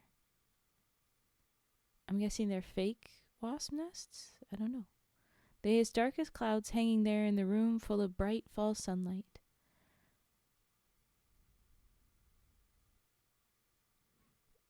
Gus Moon hardly let me get any work done that day. In fact, I have hardly done any work at all. Mainly I just sit in the kitchen and listen to him talk. Which is fair, that's typical. Let's find the lake and take a frog. We gotta train it first. You're not stealing my frickin' frogs. You're not taking the frogs. They have their own choices in life. You're not gonna force them anywhere. Don't be mean. Okay, what is happening? This one page is weirdly offset. It's closer to the edge of the paper than the rest of them. It's funny. Launched a frog. No. Stop. Okay. He cusses out the wasp nests and wasps in general and the apple trees and worries out loud about what Danielle is doing that she shouldn't.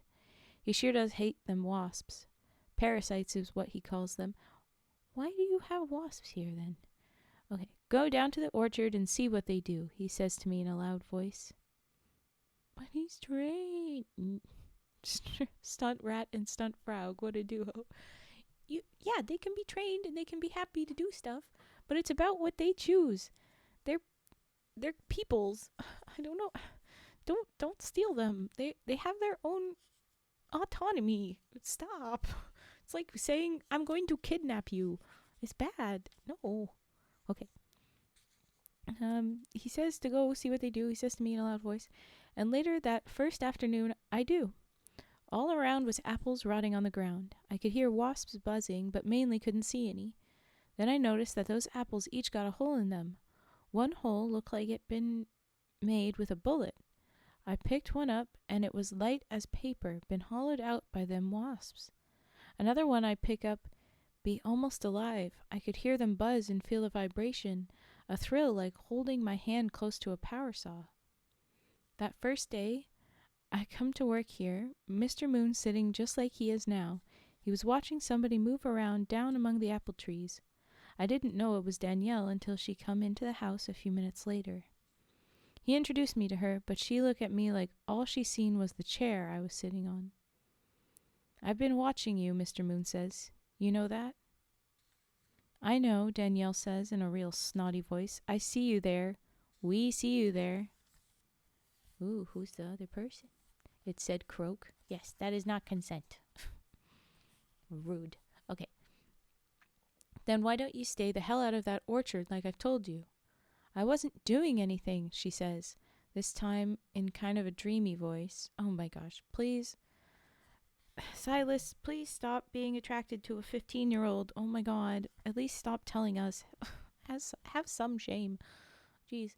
Then, did the newspapers come? Mr. Moon got his head slumped over his coffee, almost like he was praying. Yes, exactly. Yuck. They're on the sideboard there, Mr. Moon says. Danielle started across the kitchen. Don't you go cutting them up until I've had a chance to look at them, Mr. Moon says. You never look at them, says Danielle, as she picks up the papers and begins pushing stuff around on the sideboard. What are you looking for, girl? The scissors. Here they are. She picked up a big pair of silver scissors and started right in cutting them newspapers. Not like she was cutting out pictures, but big stabbing cuts in all directions. I told you not to do that, Mr. Moon yelled. All you do is make scraps. I sure wish I was someplace else. I feel that, Silas. They're not scraps, Danielle says real calmly. They're clippings. I like clippings. They make my room nicer. It ain't your room you put 'em in. Ain't your room you do all that cutting and pasting for. And look at the sideboard and the table and the floor. Whole place stinks of glue. It's a nice smell. Clean. Okay. Mr. Moon is right about the smell. The whole room is filled with the odor of glue. And I notice now that the sideboard have bits of paper stuck to it, and the table have gluey patches. The whole place stinks. And don't tell me about cuttin'. Why, look at that piece in your hand you cut, that fellow's. Don't upset yourself, Father. I know what I'm doing. I cut and paste things, and you stare out the window. At least I know why I'm here, he says. Jeez. Sometimes I think you do, Danielle says. I sure don't know what they're talking about. Danielle gathers up the papers and scissors and a big bottle of glue and starts toward the stairs when all of a sudden she drops the glue. The top comes off and spills on the floor. Now look what you've done. Get a cloth. Danielle gets a dirty cloth from beside the old black and silver stove, but instead of wiping up the glue, she spreads it out in a sticky circle. Hey, stop that. You're making a bigger mess. Am I? She says, and stares up at him with a real strange look in her eye. Then she stands up and walks back and forth in the sticky patch she made. What the heck is going on with this girl? Stop dancing in that muck, her father yells. They fight some more and she finally goes upstairs. After that, Mr. Moon puts some more wood on the stove, cook himself up more coffee, and about the only work I get to do is wash up the sticky mess from the floor. The next week when I get there, the kitchen is as hot as ever. Mr. Moon is in his same place, and I swear the argument has taken up where it left off. Ooh. Oh, they're talking about snacks. How rude. Peeking in on mobile to clarify, I just need to get to the corner store before the storm hits. Okay. That's good. Okay, take care of yourself and be safe with the, be safe with the storm. It's a joke. Yes, Raven. Yes, it's all good. You guys are fine. You're safe. Okay.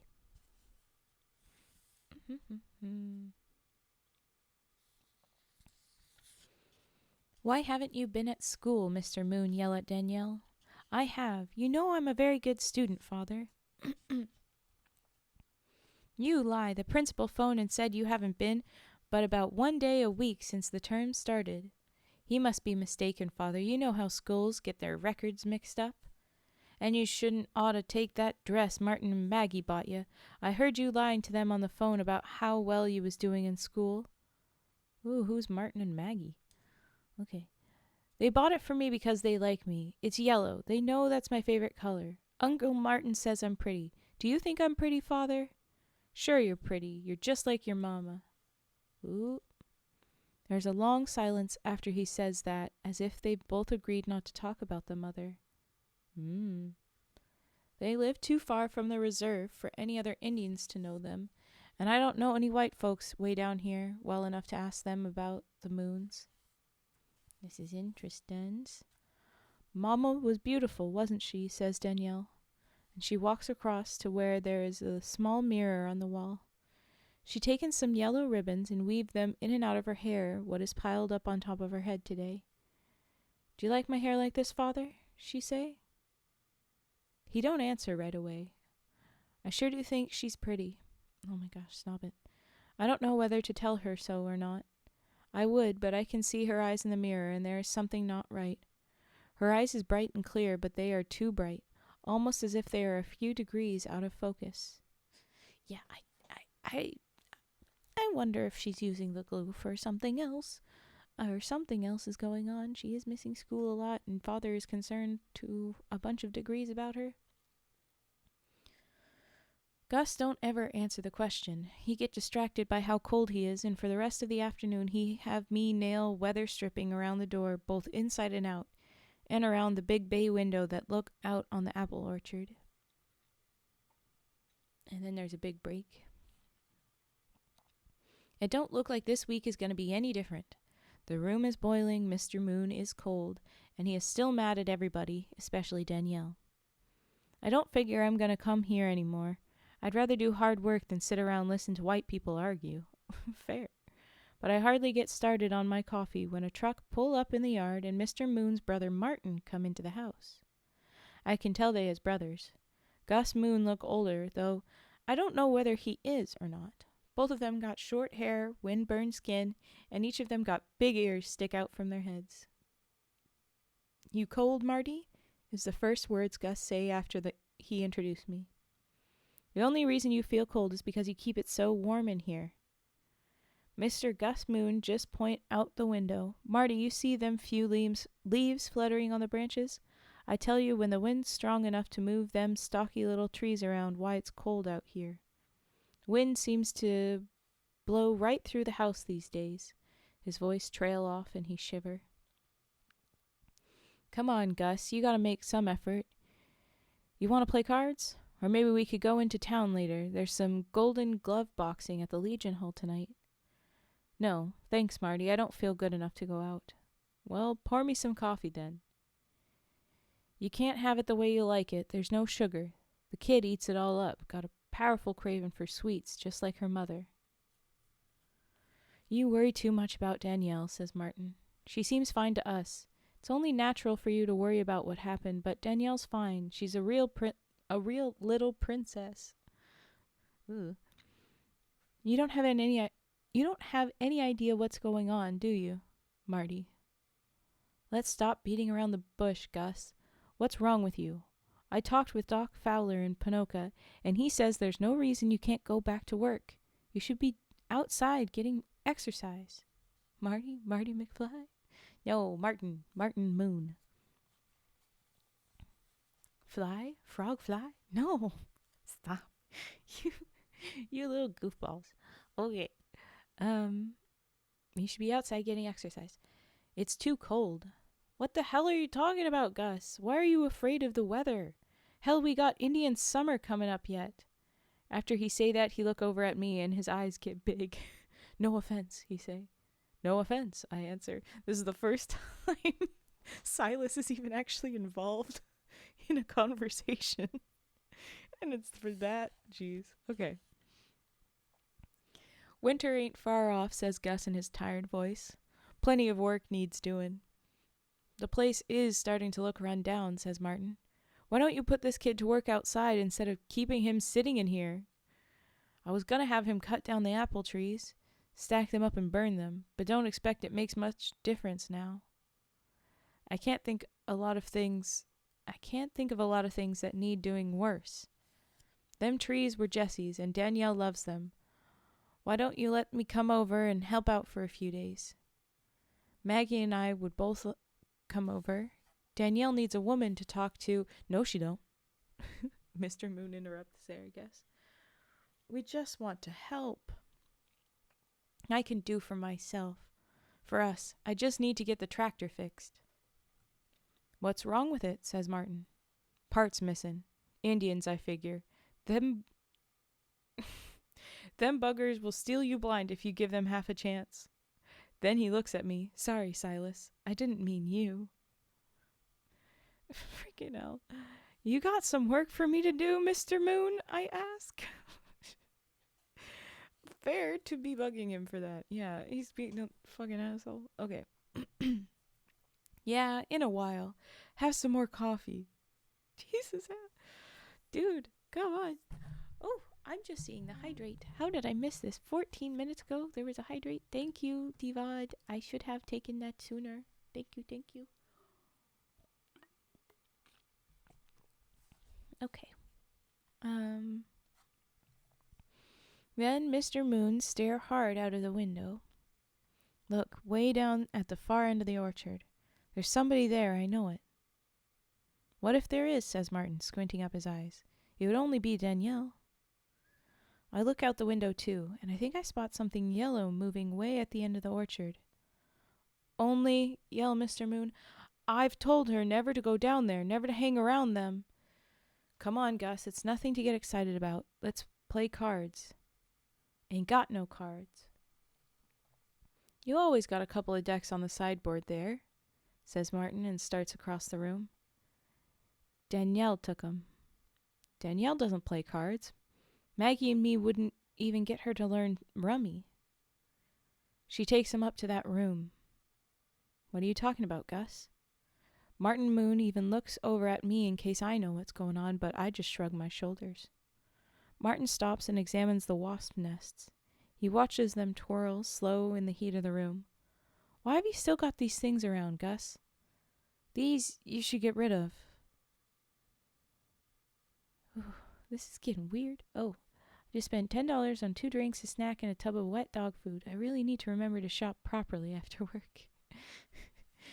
Fair, but glad you got all the stuffs.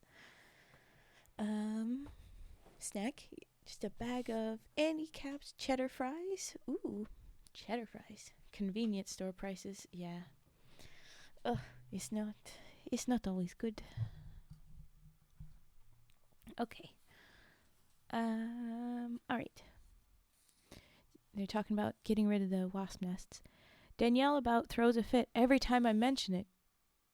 God, but it's cold, Marty. And I think I can hear Mr. Moon's teeth chattering. Why is he so cold? In 100 degrees? It's freaking crazy. Ever had a close look at one of them things, Marty? Martin got a big sausage-fingered hand on each side of one of the nests. They sure are a work of art, ain't they? Martin says. You know what they do, Marty? Wasps kidnap bugs and ants and spiders, stuff them into those little sections to use for food later on. Yeah? Look at all the compartments in this thing, and it feels like real paper, like cardboard. I wonder how. Goddamn wasps, yelled Gus Moon. It was them caused all the trouble. There are other nests down in the orchard, if she hasn't moved them already. Easy, Gus. Jessie wasn't well. We all know that. You can't go blaming yourself. You gotta think about going back to work. I ain't never going back to work. Don't you understand? First Jessie and now Danielle. Danielle? There's nothing wrong with Danielle. And you gotta stop blaming yourself for what happened to Jessie. Okay, what is it? Just tell us what happened. I'm gonna have to get going and get food. Okay, cool. Bye, Yard. Take care. Thanks for raiding in. Thanks for stopping by. We'll see you later. Okay. I should have done something or told somebody way back when she started fixing up that spare room for whatever it was she was expecting. For Danny? Asks Martin. No. She started turning that spare bedroom into a nursery, maybe. She papered the walls and then papered them again and again. Cats, ducks, lambs, elephants, one layer on top of the other. And furniture jammed in until things had to be piled on top of one another. And curtains. Cut the room up like it was a checkerboard, cords running every which way, each one holding up curtain material. And never a word of explanation. She just stared at me with that far-off look in her eyes. Just stared at me like she was doing me a favor. Gus Moon stops talking and lets out a long sigh, like he's glad he's finally told somebody about what is bothering him. His brother just sits, looking a little like he's been punched real hard. Martin takes his coffee cup, lifts it halfway to his mouth, and sets it down on the table with a clunk. The reason he set it down was because his hand was shaking so hard. "You sure, Gus?" Martin finally says in a small voice. "God damn it, Marty, you don't believe me, do you?" shouts Gus. "I don't... ... You want to see it, Marty? Top of the stairs, first door on the left. That is, if Danielle will let you in. She practically lives in there. Bassinets and curtains and cardboard and junk and yellow dresses. You want to see in there, Marty?" "I know it must be right if you say it is," says Martin. If a person's voice can be pale, his sure is. By accident, I know that what Gus Moon says is true. First time I asked to use the bathroom, Mr. Gus just pointed to the upstairs. Looking for the bathroom, I opened the door. I opened the door he is talking about now, and it was just the way he describes it, all full of cloth and furniture and smelling of glue. And I think, just from the quick look I had, that some of them rows of cloth been joined together with glue and paper, so the room is divided up in little sections just like a bee's nest. Weird, okay. "You're damn right I'm right, Marty. It started with Jessie wanting another baby. I mean, I thought she'd get over it. Other women do." He stopped for a minute, take a drink from his coffee cup, shiver and go on. "You aren't cold, are you, Marty? How about you, Silas?" We both shake our heads. "You know, sometimes I stand here at this window and I see her down there among the apple trees, see her plain as day. There was more to it than her just being crazy. The things she used to do... ... While he is talking, I see a little motion in the corner of the room and Danielle comes in from the back of the house. She is wearing a yellow dress. It looked like the kind I've seen at high school graduations in Wetaskiwin. Lots and lots of layers of stiff, lacy material. She looked really beautiful, but kind of scary, too. She stands listening to her papa, and I sure don't like the look on her face or in her eyes. You know, towards the end she'd stay down there all day long, spend all the daylight hours just watching them do whatever those bastards do. Martin catches sight of Danielle and motions for Gus to stop talking, but Gus don't pay attention until Martin breaks in on him. Well, here's Danny, and don't she look pretty in that dress? Your auntie will sure be proud of how you look." Danielle doesn't seem to hear him. Her eyes look and... my gosh. Bread brain is stopping me. Her eyes look at and through her father. She speaks slow and careful, but I can tell she is so mad she is holding her hands together to keep them from shaking. "Why don't you tell Uncle Martin how you hated them, Father? Tell him how you tried to make them go away, how you sneaked down to the orchard in the night with a torch and tried to destroy them. Tell him how Mother threw herself on you and saved them." Saved the wasps? What the hell? Are you telling me that this woman threw herself between her husband and wasps while he was lighting them on fire? Is that what this happened? Okay. "Danny, what is this?" says Martin. "Am I right, Father? Didn't you always hate them? Call them parasites," yelled Gus Moon in a loud voice. He stands up from the table, tip over his coffee. "That's right, Father, parasites. Predaceous bastards, isn't that what you always said? Yes, bastards, parasites," yells Gus Moon. "Marty, you believe me now, don't you? She'd go right up to them, right up close, right to the nest. She'd stand there and rub her cheek on it. She'd hum and sway, and they'd... ... They'd swarm her," says Danielle, crossing the kitchen and staring across the table and out toward the rows and rows of twisted trees. Tension's on the rise, yes. This is getting weird. Okay. Her father is standing too, glaring at her, his cheeks and chin covered in gray stubble, his eyes hid deep in his face look glazed like a sick animal. It was a ritual. She was the host. You couldn't stop it. You did all that was required of you, Father. You shouldn't feel bad about anything. You've served your purpose. What the hell are you talking about, Danielle? Says Martin. She believes all the stuff that her mother told her. It's all crap. Jessie was crazy. She'd stand there swaying them yellow things crawling across her skin.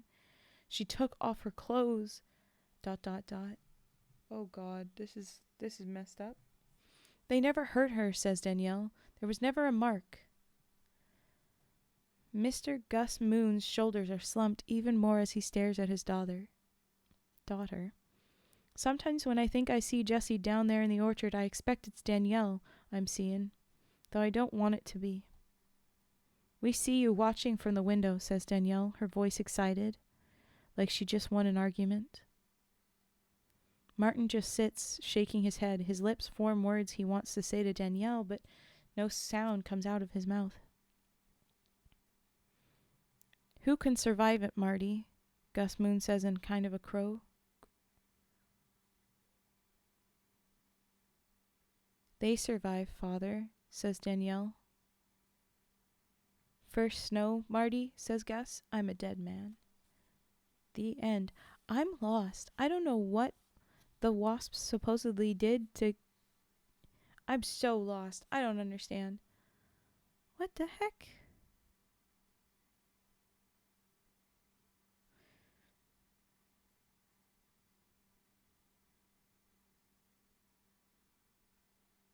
This is something that I want to ask the author. If I could talk to this dude, which I can't, pretty sure he gone, I would be asking what the heck is what was that?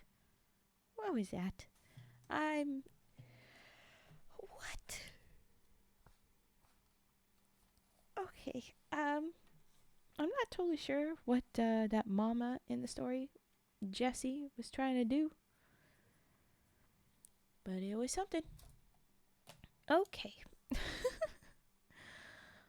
It looks like we're going to do one more story before we wrap up stream. And of course I'll do redeems right now, but this is your last redeem. So I'm going to go ahead and do the rage puffing. I'll do the beatboxing again here. But that's all. And then everything else, brain.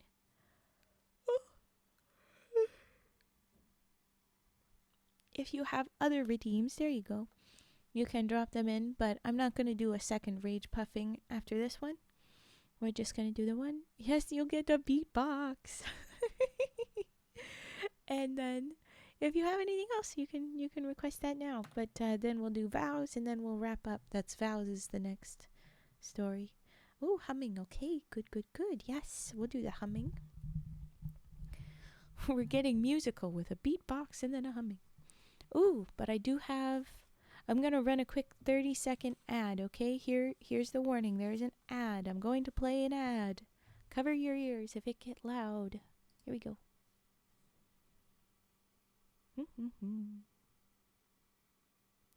Away goes this ad. Among Us. Always the requests for Among Us. One day. Mayhaps. Oh no, the yawns. Okay, we start with rage puffing. And I swap that over to, there we go. Okay. Here we goes.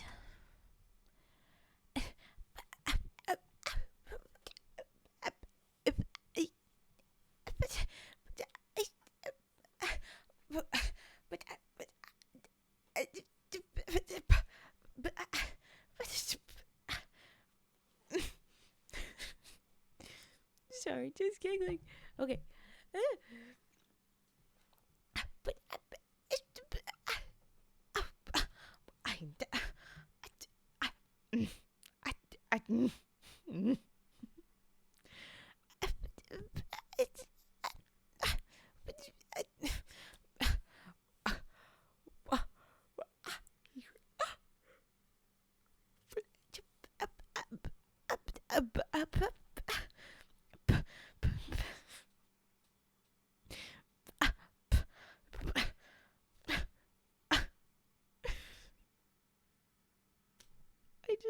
giggle no, I cannot.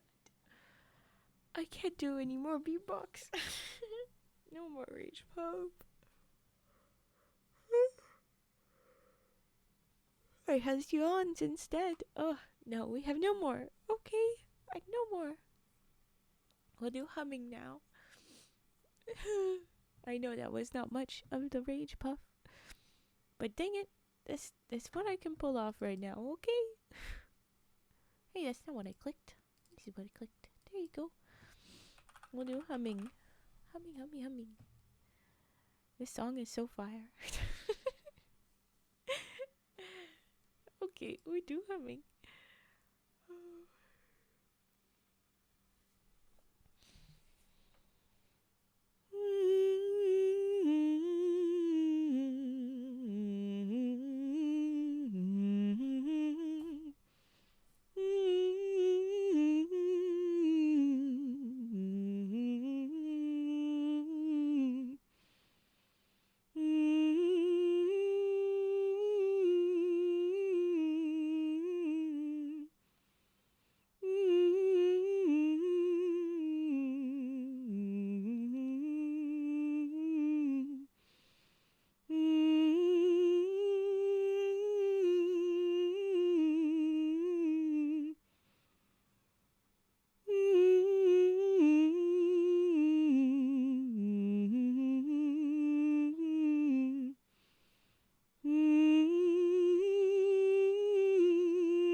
Do we have any other redeems? I think I'll just do a little quick more hum of another song, very quick run, and then I'll move on to next story if there's no other redeems. Always cozy, yeah. I'm glad you liked it. I'm glad we feel cozy, and I'm also glad that we have a little cozy little emote. We've got the comfy frog. I'm glad. Okay. Another thank you to Death Noah for that. I know Death Noah is not often in here anymore, or at least not chatting in here anymore. But thank you very much for getting those commissions that are already done. Okay.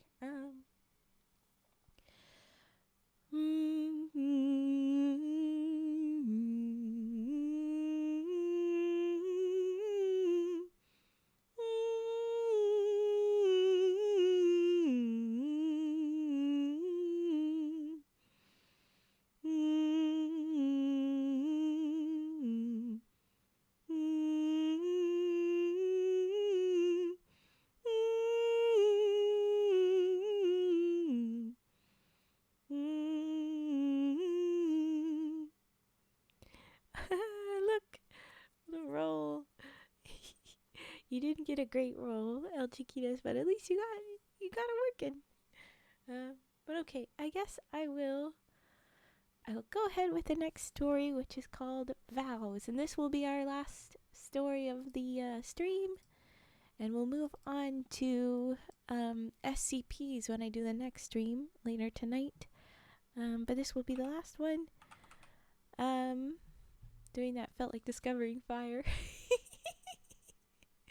You did great. Don't forget some of the other ones, the next ones that you will want to try out. Riz, like that, and love, so that you can try those out. Ooga ooga, like a caveman. Ooga ooga. But try out Riz, try out love. Those are also good. Okay, here's Vows. I'm going to the next story. Here we go. Last of the night. At love is supposed to work without a target. I don't know why that one didn't work. Try Riz. Try Riz. Okay. Vows. Here we go. I don't know why it didn't work. I don't know. Okay. Hey, there you go. Another bad number, but oh well. Okay. Vows. Here we go. Ooga ooga. Again. Alright. Reason I get involved in the trouble is that Ray Smith take courses with me at the technical school in Wetaskiwin. Okay, so there's some sort of trouble going on with Ray Smith, and that's how Silas got involved. But here we go. He has learned to be a sheet metal worker and be a pretty good dude. He's a pretty good dude. That's literally the words this man wrote in the early 80s. A pretty good dude. Okay. Biggest problem he have until the business with Julie Dodging Horse be his own family. Okay. Why is the bot still not liking that? I don't get it. I don't know why it's not being nice to you. I don't understand it either. Let me try. I'm going to go.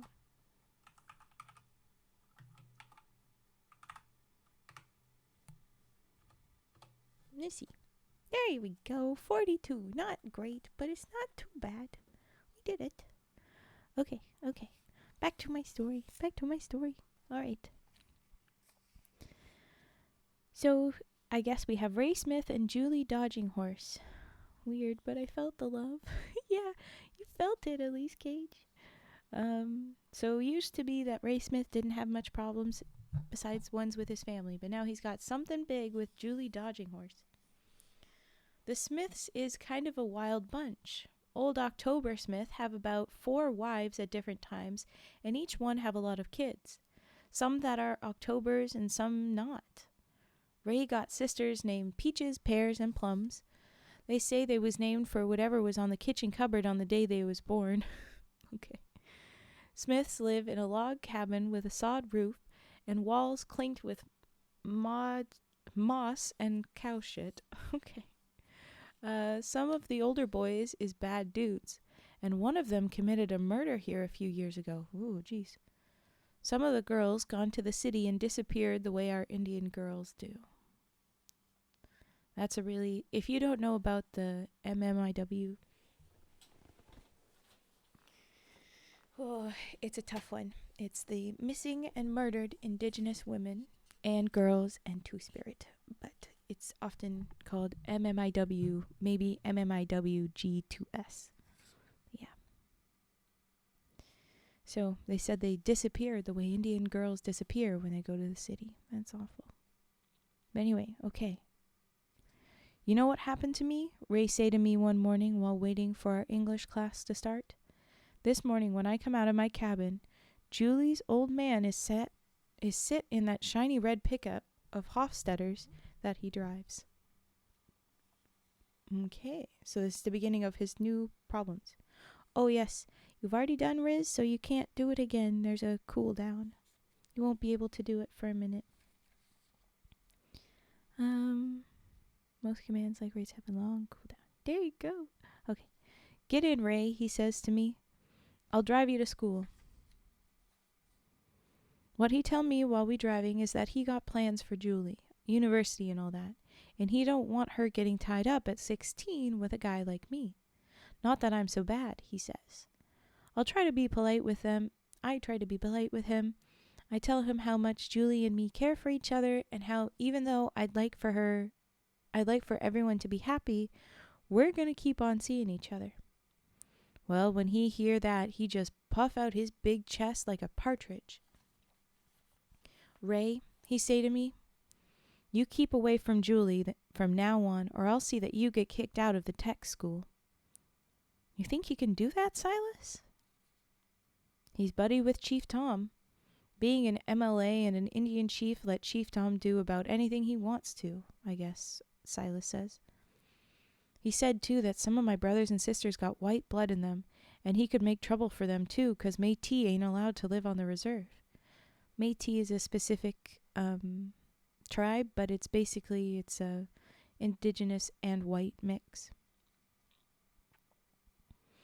Then he end up by saying to me, you ever thought about who your father might have been? Ooh, geez. Look like he hold all the cards, I say. What you plan on doing? I'm trying to think what I would do if my girl's father told me something like that. All I know... Sad caveman. Ooga, ooga. Before it was ooga, ooga. Now it's ooga, ooga. Okay, I focus. Okay. All I know is we ain't gonna stop going together, says Ray, a real troubled look on his face. Ray is 19 years old. It's only 3 years difference, but it feels icky, 16 to 19. It's not great. Better than 20-something, like 20 or 21, and 15, like Silas was thinking, but anyway, okay. Ray is 19 years old, average, tall, thin, and his shoulders stoop over a bit. He wear gold-rimmed glasses, and when he have money, get his hair cut at a barber shop in Wetaskiwin and puffed out on the sides to cover up his ears. He don't get mean when he drink, and never been sent to jail. Okay, good points for him. Most families wouldn't mind if he went after one of their daughters.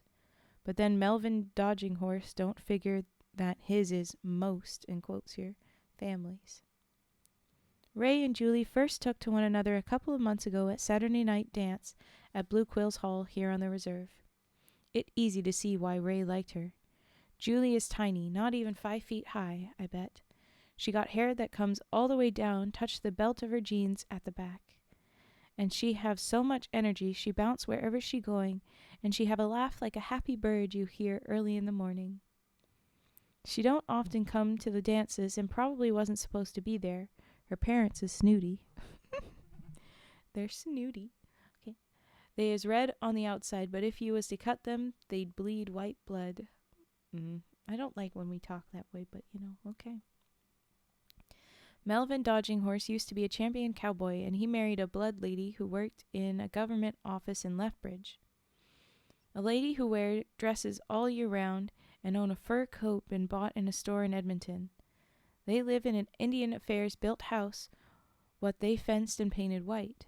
Melvin built onto the house a 2-car garage, and they got a lawn with flower beds. Melvin worked as a foreman for Hofstetter Cattle Company in Wetaskiwin, and he is a close friend of Chief Tom Crow-Eye and his girlfriend Samantha Yellowknees. People say Melvin paid $100 to help Chief Tom get elected MLA for Wetaskiwin in the conservative government. What people like them would want for their daughter is to go to university and then marry a white man. My sister married a white man all on her own, and I guess she is happy, but it make the rest of us sad. Julie's folks make it almost impossible for her and Ray to be together, but not quite. She still claims she going to a girlfriend's to study, or she skip her dance lesson in Wetaskiwin so they can walk in the park together. You know what's the really funny thing, say Ray, rolling his cue back and forth on the dirty green cloth, the table at the Hobama pool hall? We wasn't planning on getting married for a long time. Not until Julie finished school and I got me a good job. But if we can't see each other at all, then we have to make a move of some kind. Some of us, we think about Mad Etta, our medicine lady. What if Etta was to marry you, we say. What good would that do? Only old-time Indians believe in Etta. We dealing with white people here, say Ray. Yeah, I add. Government don't recognize Indian ceremonies. To be legal, you gotta be married by someone who got a government license. We all go home feeling helpless. But word get around the way rumors do that Ray and Julie either are going to or have already been married by Mad Etta. Next evening, Melvin Dodging Horse screeched his truck to a stop outside Mad Etta's cabin, and he stepped out of it so quick he gets swallowed up in the dust he made by stopping. He give one knock at the door and then open it without waiting. Mad Etta look at him with a steady stare with her eyes that be deep down in her face. Listen, old woman, Melvin Dodging Horse say. I love my daughter and I'm going to do the best for her. Don't you marry my daughter in that. What are you going to do to me if I do? Says Etta, tipping back her bottle of Lethbridge Pale Ale. Etta is sitting on her tree trunk chair with a light behind her so she look as big as a bear. Chief Tom checked with his lawyer, and he says as long as Julie's under age, it don't matter who does the ceremony, it ain't valid. True, true, true. If it won't be no good, why are you here yelling at me? Because I don't want to bother of it. I don't want the bother of it. I know how to look after my daughter, and by God, I fix Ray Smith good. And she interrupts, if I marry them, you gonna take away my license to marry people? She doesn't have one. My powers come down through the generations. Chief Tom's all come from pieces of government white paper. His power can be voted away from him. You can't do that to me. Old woman, you ain't got no powers. And it real funny to me to hear Melvin Dodging Horse switch from English to Cree when he get madder. Ooh, I guess he's in Cree now. You stick to making up medicine bags to cure aching joints. I live here in the real world, and I don't believe in you, and I'm telling you to stay out of my life, or you be sorry. And he turn around and slam out the door. Make him feel better to yell at somebody, says Etta, looking buffalo big in her corner. It's tough to decide who right, if anybody is. We don't learn nothing in thousands of years. Parents still want to run the lives of their kids. It was more simple when I was young. You know how I got a husband? She asks, but I guess he doesn't respond. It just has Silas saying this. I know Etta is going to tell me anyway. Bunch of us girls was out berrying, which is picking berries, guys. Just weird verbiage. Lawrence, he rode his pony along behind me. That was all it took. I ran home and told my father. He said he guessed Lawrence was all right, except that he was so small, and we went and set up a teepee near where Lawrence's family was camped. I went and took Lawrence a pair of moccasins I made myself with lots of bright quills on them. When he accepted the moccasins from me, that meant he'd take me as his wife. And him and me moved into the teepee, and moved into the teepee my folks had put up. Bet my father was just as happy not to have to hunt to feed me no more. Fair. Etta says, laughing and patting her 5-flower sack dress. Yeah, we're laughing about how big she is, how much she eat, I guess. But she's the one making that joke. Guess it's okay. I remember that afternoon, Julie Dodging Horse saying, "What do you see in him? What do you see in him?" My old man keeps asking me, and I can't tell them anything. How can you tell another person what love feels like? I tell this to Mad Etta. You hear people say that all the time. It is just as much of a mystery as why the birds know to fly away in the fall or a rabbit knows to grow white fur in the winter. You never know, my man. You never know, my man, did you, Silas? He died about the year you was born. People always say that about us. What's he see in her? I never know. Lawrence was small and skinny as your friend Rufus First Rider, and I'm fat and mean as 6 minks in a cage. Mean as 6 minks in a cage. If I'd ever rolled over on him in the night, would have killed him for sure. I had to take a drink from her beer. But Lawrence have a good heart. He always treat me best as he was able, and I done the same for him. Sweet. Next morning, Ray meet me in the hall at the tech school with a kind of blank look on his face. "They kicked me out, Silas," he say to me, and wave a sheet of paper signed by the school principal. "Oh, shit." We go and talk to my friend Mr. Nichols, but he say there probably ain't much he can do, though he'll look into it. Next morning, Melvin Dodging Horse's truck have all its tires cut, and somebody throwed mud all over their white painted house. Hey, Natsu, welcome in. Hello, hello. We're doing good. I will be on later tonight. We'll be doing more SCP stories. I've just got a couple pages left of this particular short, and then we'll wrap up.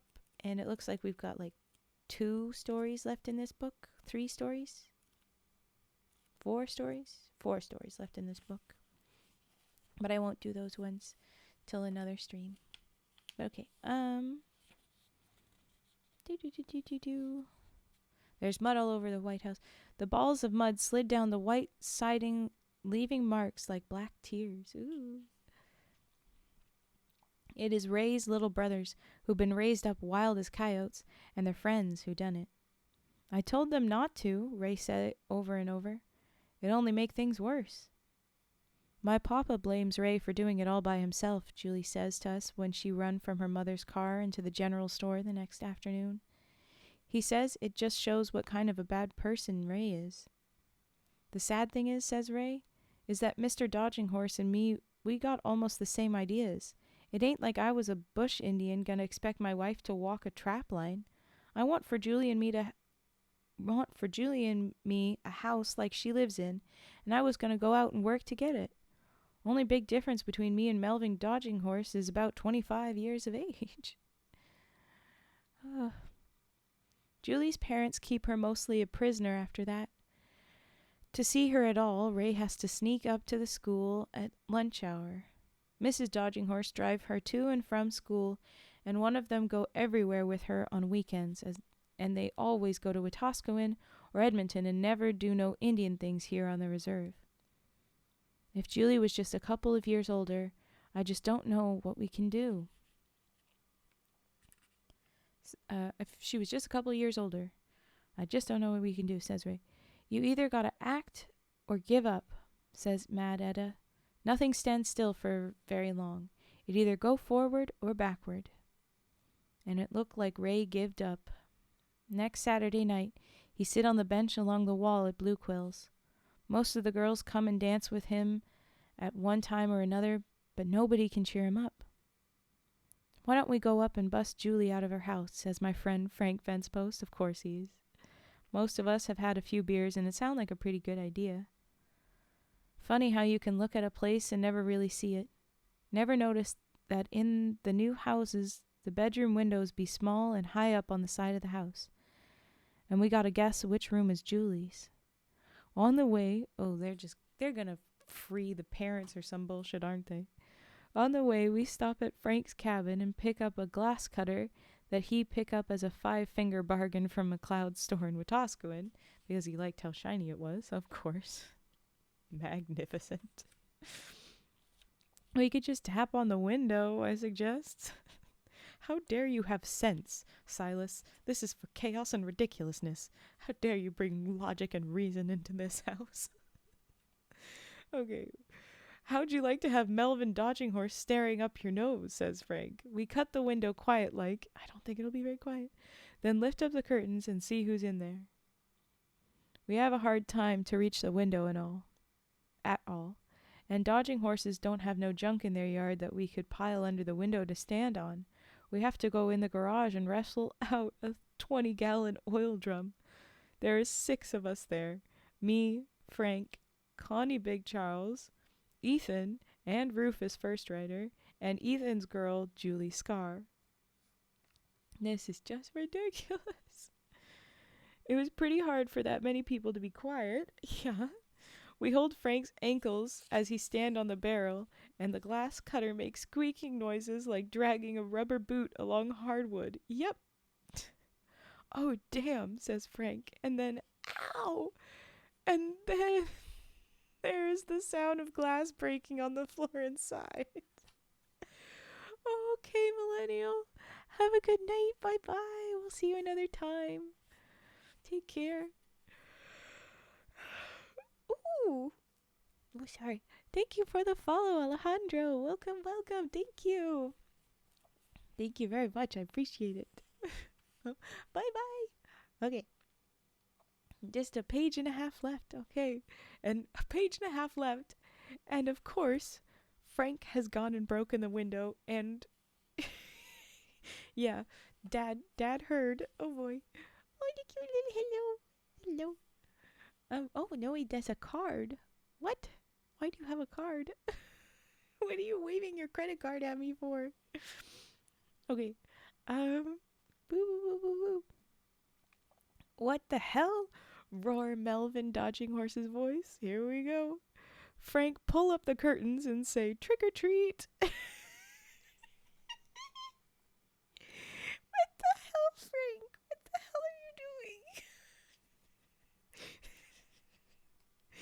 Frank, pull up the curtains and say trick or treat.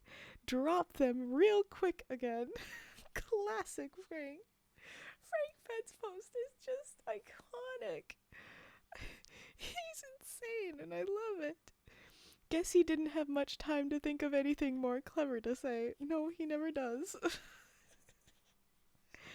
We all run for Louis Coyote's pickup truck, which we parked down a hill and out of sight.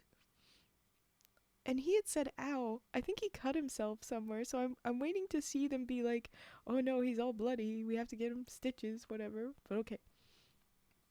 On the way, Frank get hung up on the metal gate.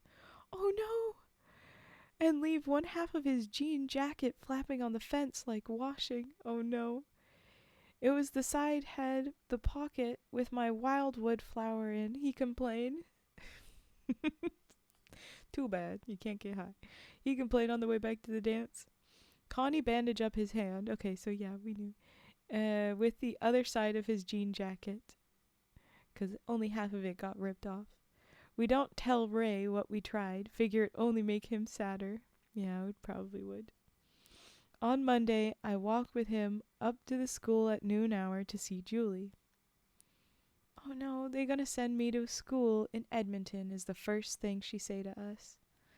Then she tell how both her folks drove her up there on Sunday afternoon. It's a private convent school, just like a prison. High windows and ceilings, and the whole place smell of wax and incense. And the nuns glide around like their feet never touch the floor. And you gotta wear uniforms. And you can't go out at night. And I can only come home once each term for a weekend. Leave us alone for a while, Silas, Ray say to me, and I do. Can you borrow the truck and drive us someplace tonight? He say as we walk back toward the cabins. You and Julie gonna split tonight?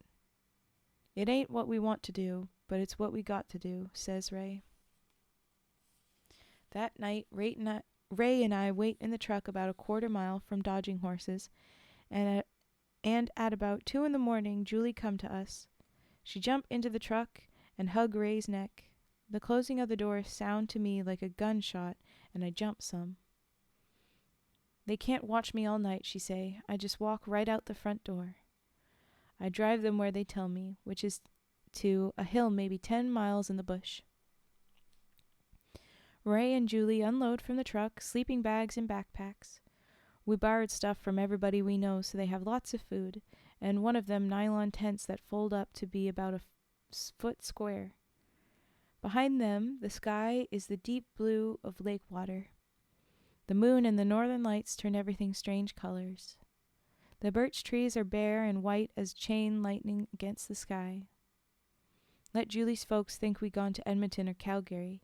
If they have the police there looking for us, it keep their minds busy. We're gonna make ourselves married in our eyes, and it isn't anybody else that counts. I shake their hands, wish them luck, and walk to the truck.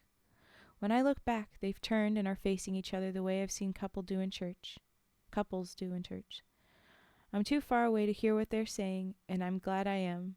It is better just to see their shapes dark against the bright night sky. I release the brake on the truck and let it roll silent down the hill into the valley. the end. A very cute, sweet little end with some beautiful nonsense from Frank, as usual. We need that. We love it. But okay, we're just a little bit after 8. Hey, Cage, you got a recommendation for a raid? Because that's what I'm planning now. Go ahead and wrap up tonight's stream. Doop-a-doop-doop. And then, and I see everybody who wants to join us for SCPs later tonight. We'll be doing them. If you don't, I can go looking. It's all good. Let's have me look. I'll look. I can do this. Not immediately seeing the peoples that I should. There.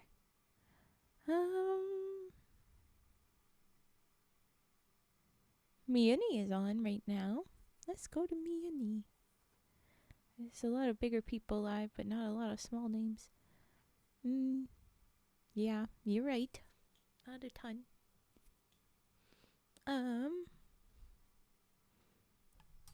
How about we go over to you? You were asked. Shall we raid over to you, Sweet Cage?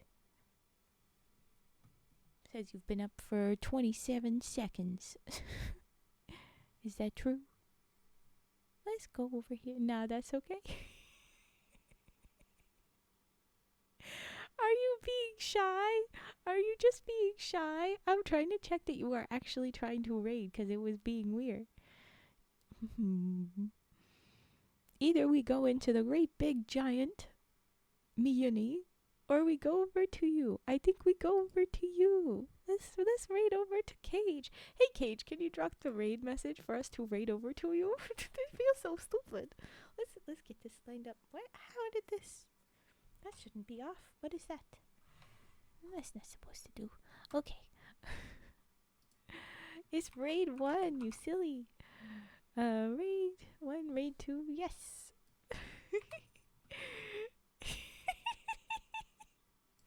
This is so dumb. Oh, you're fine, friend. You're good. It's so cute. Okay.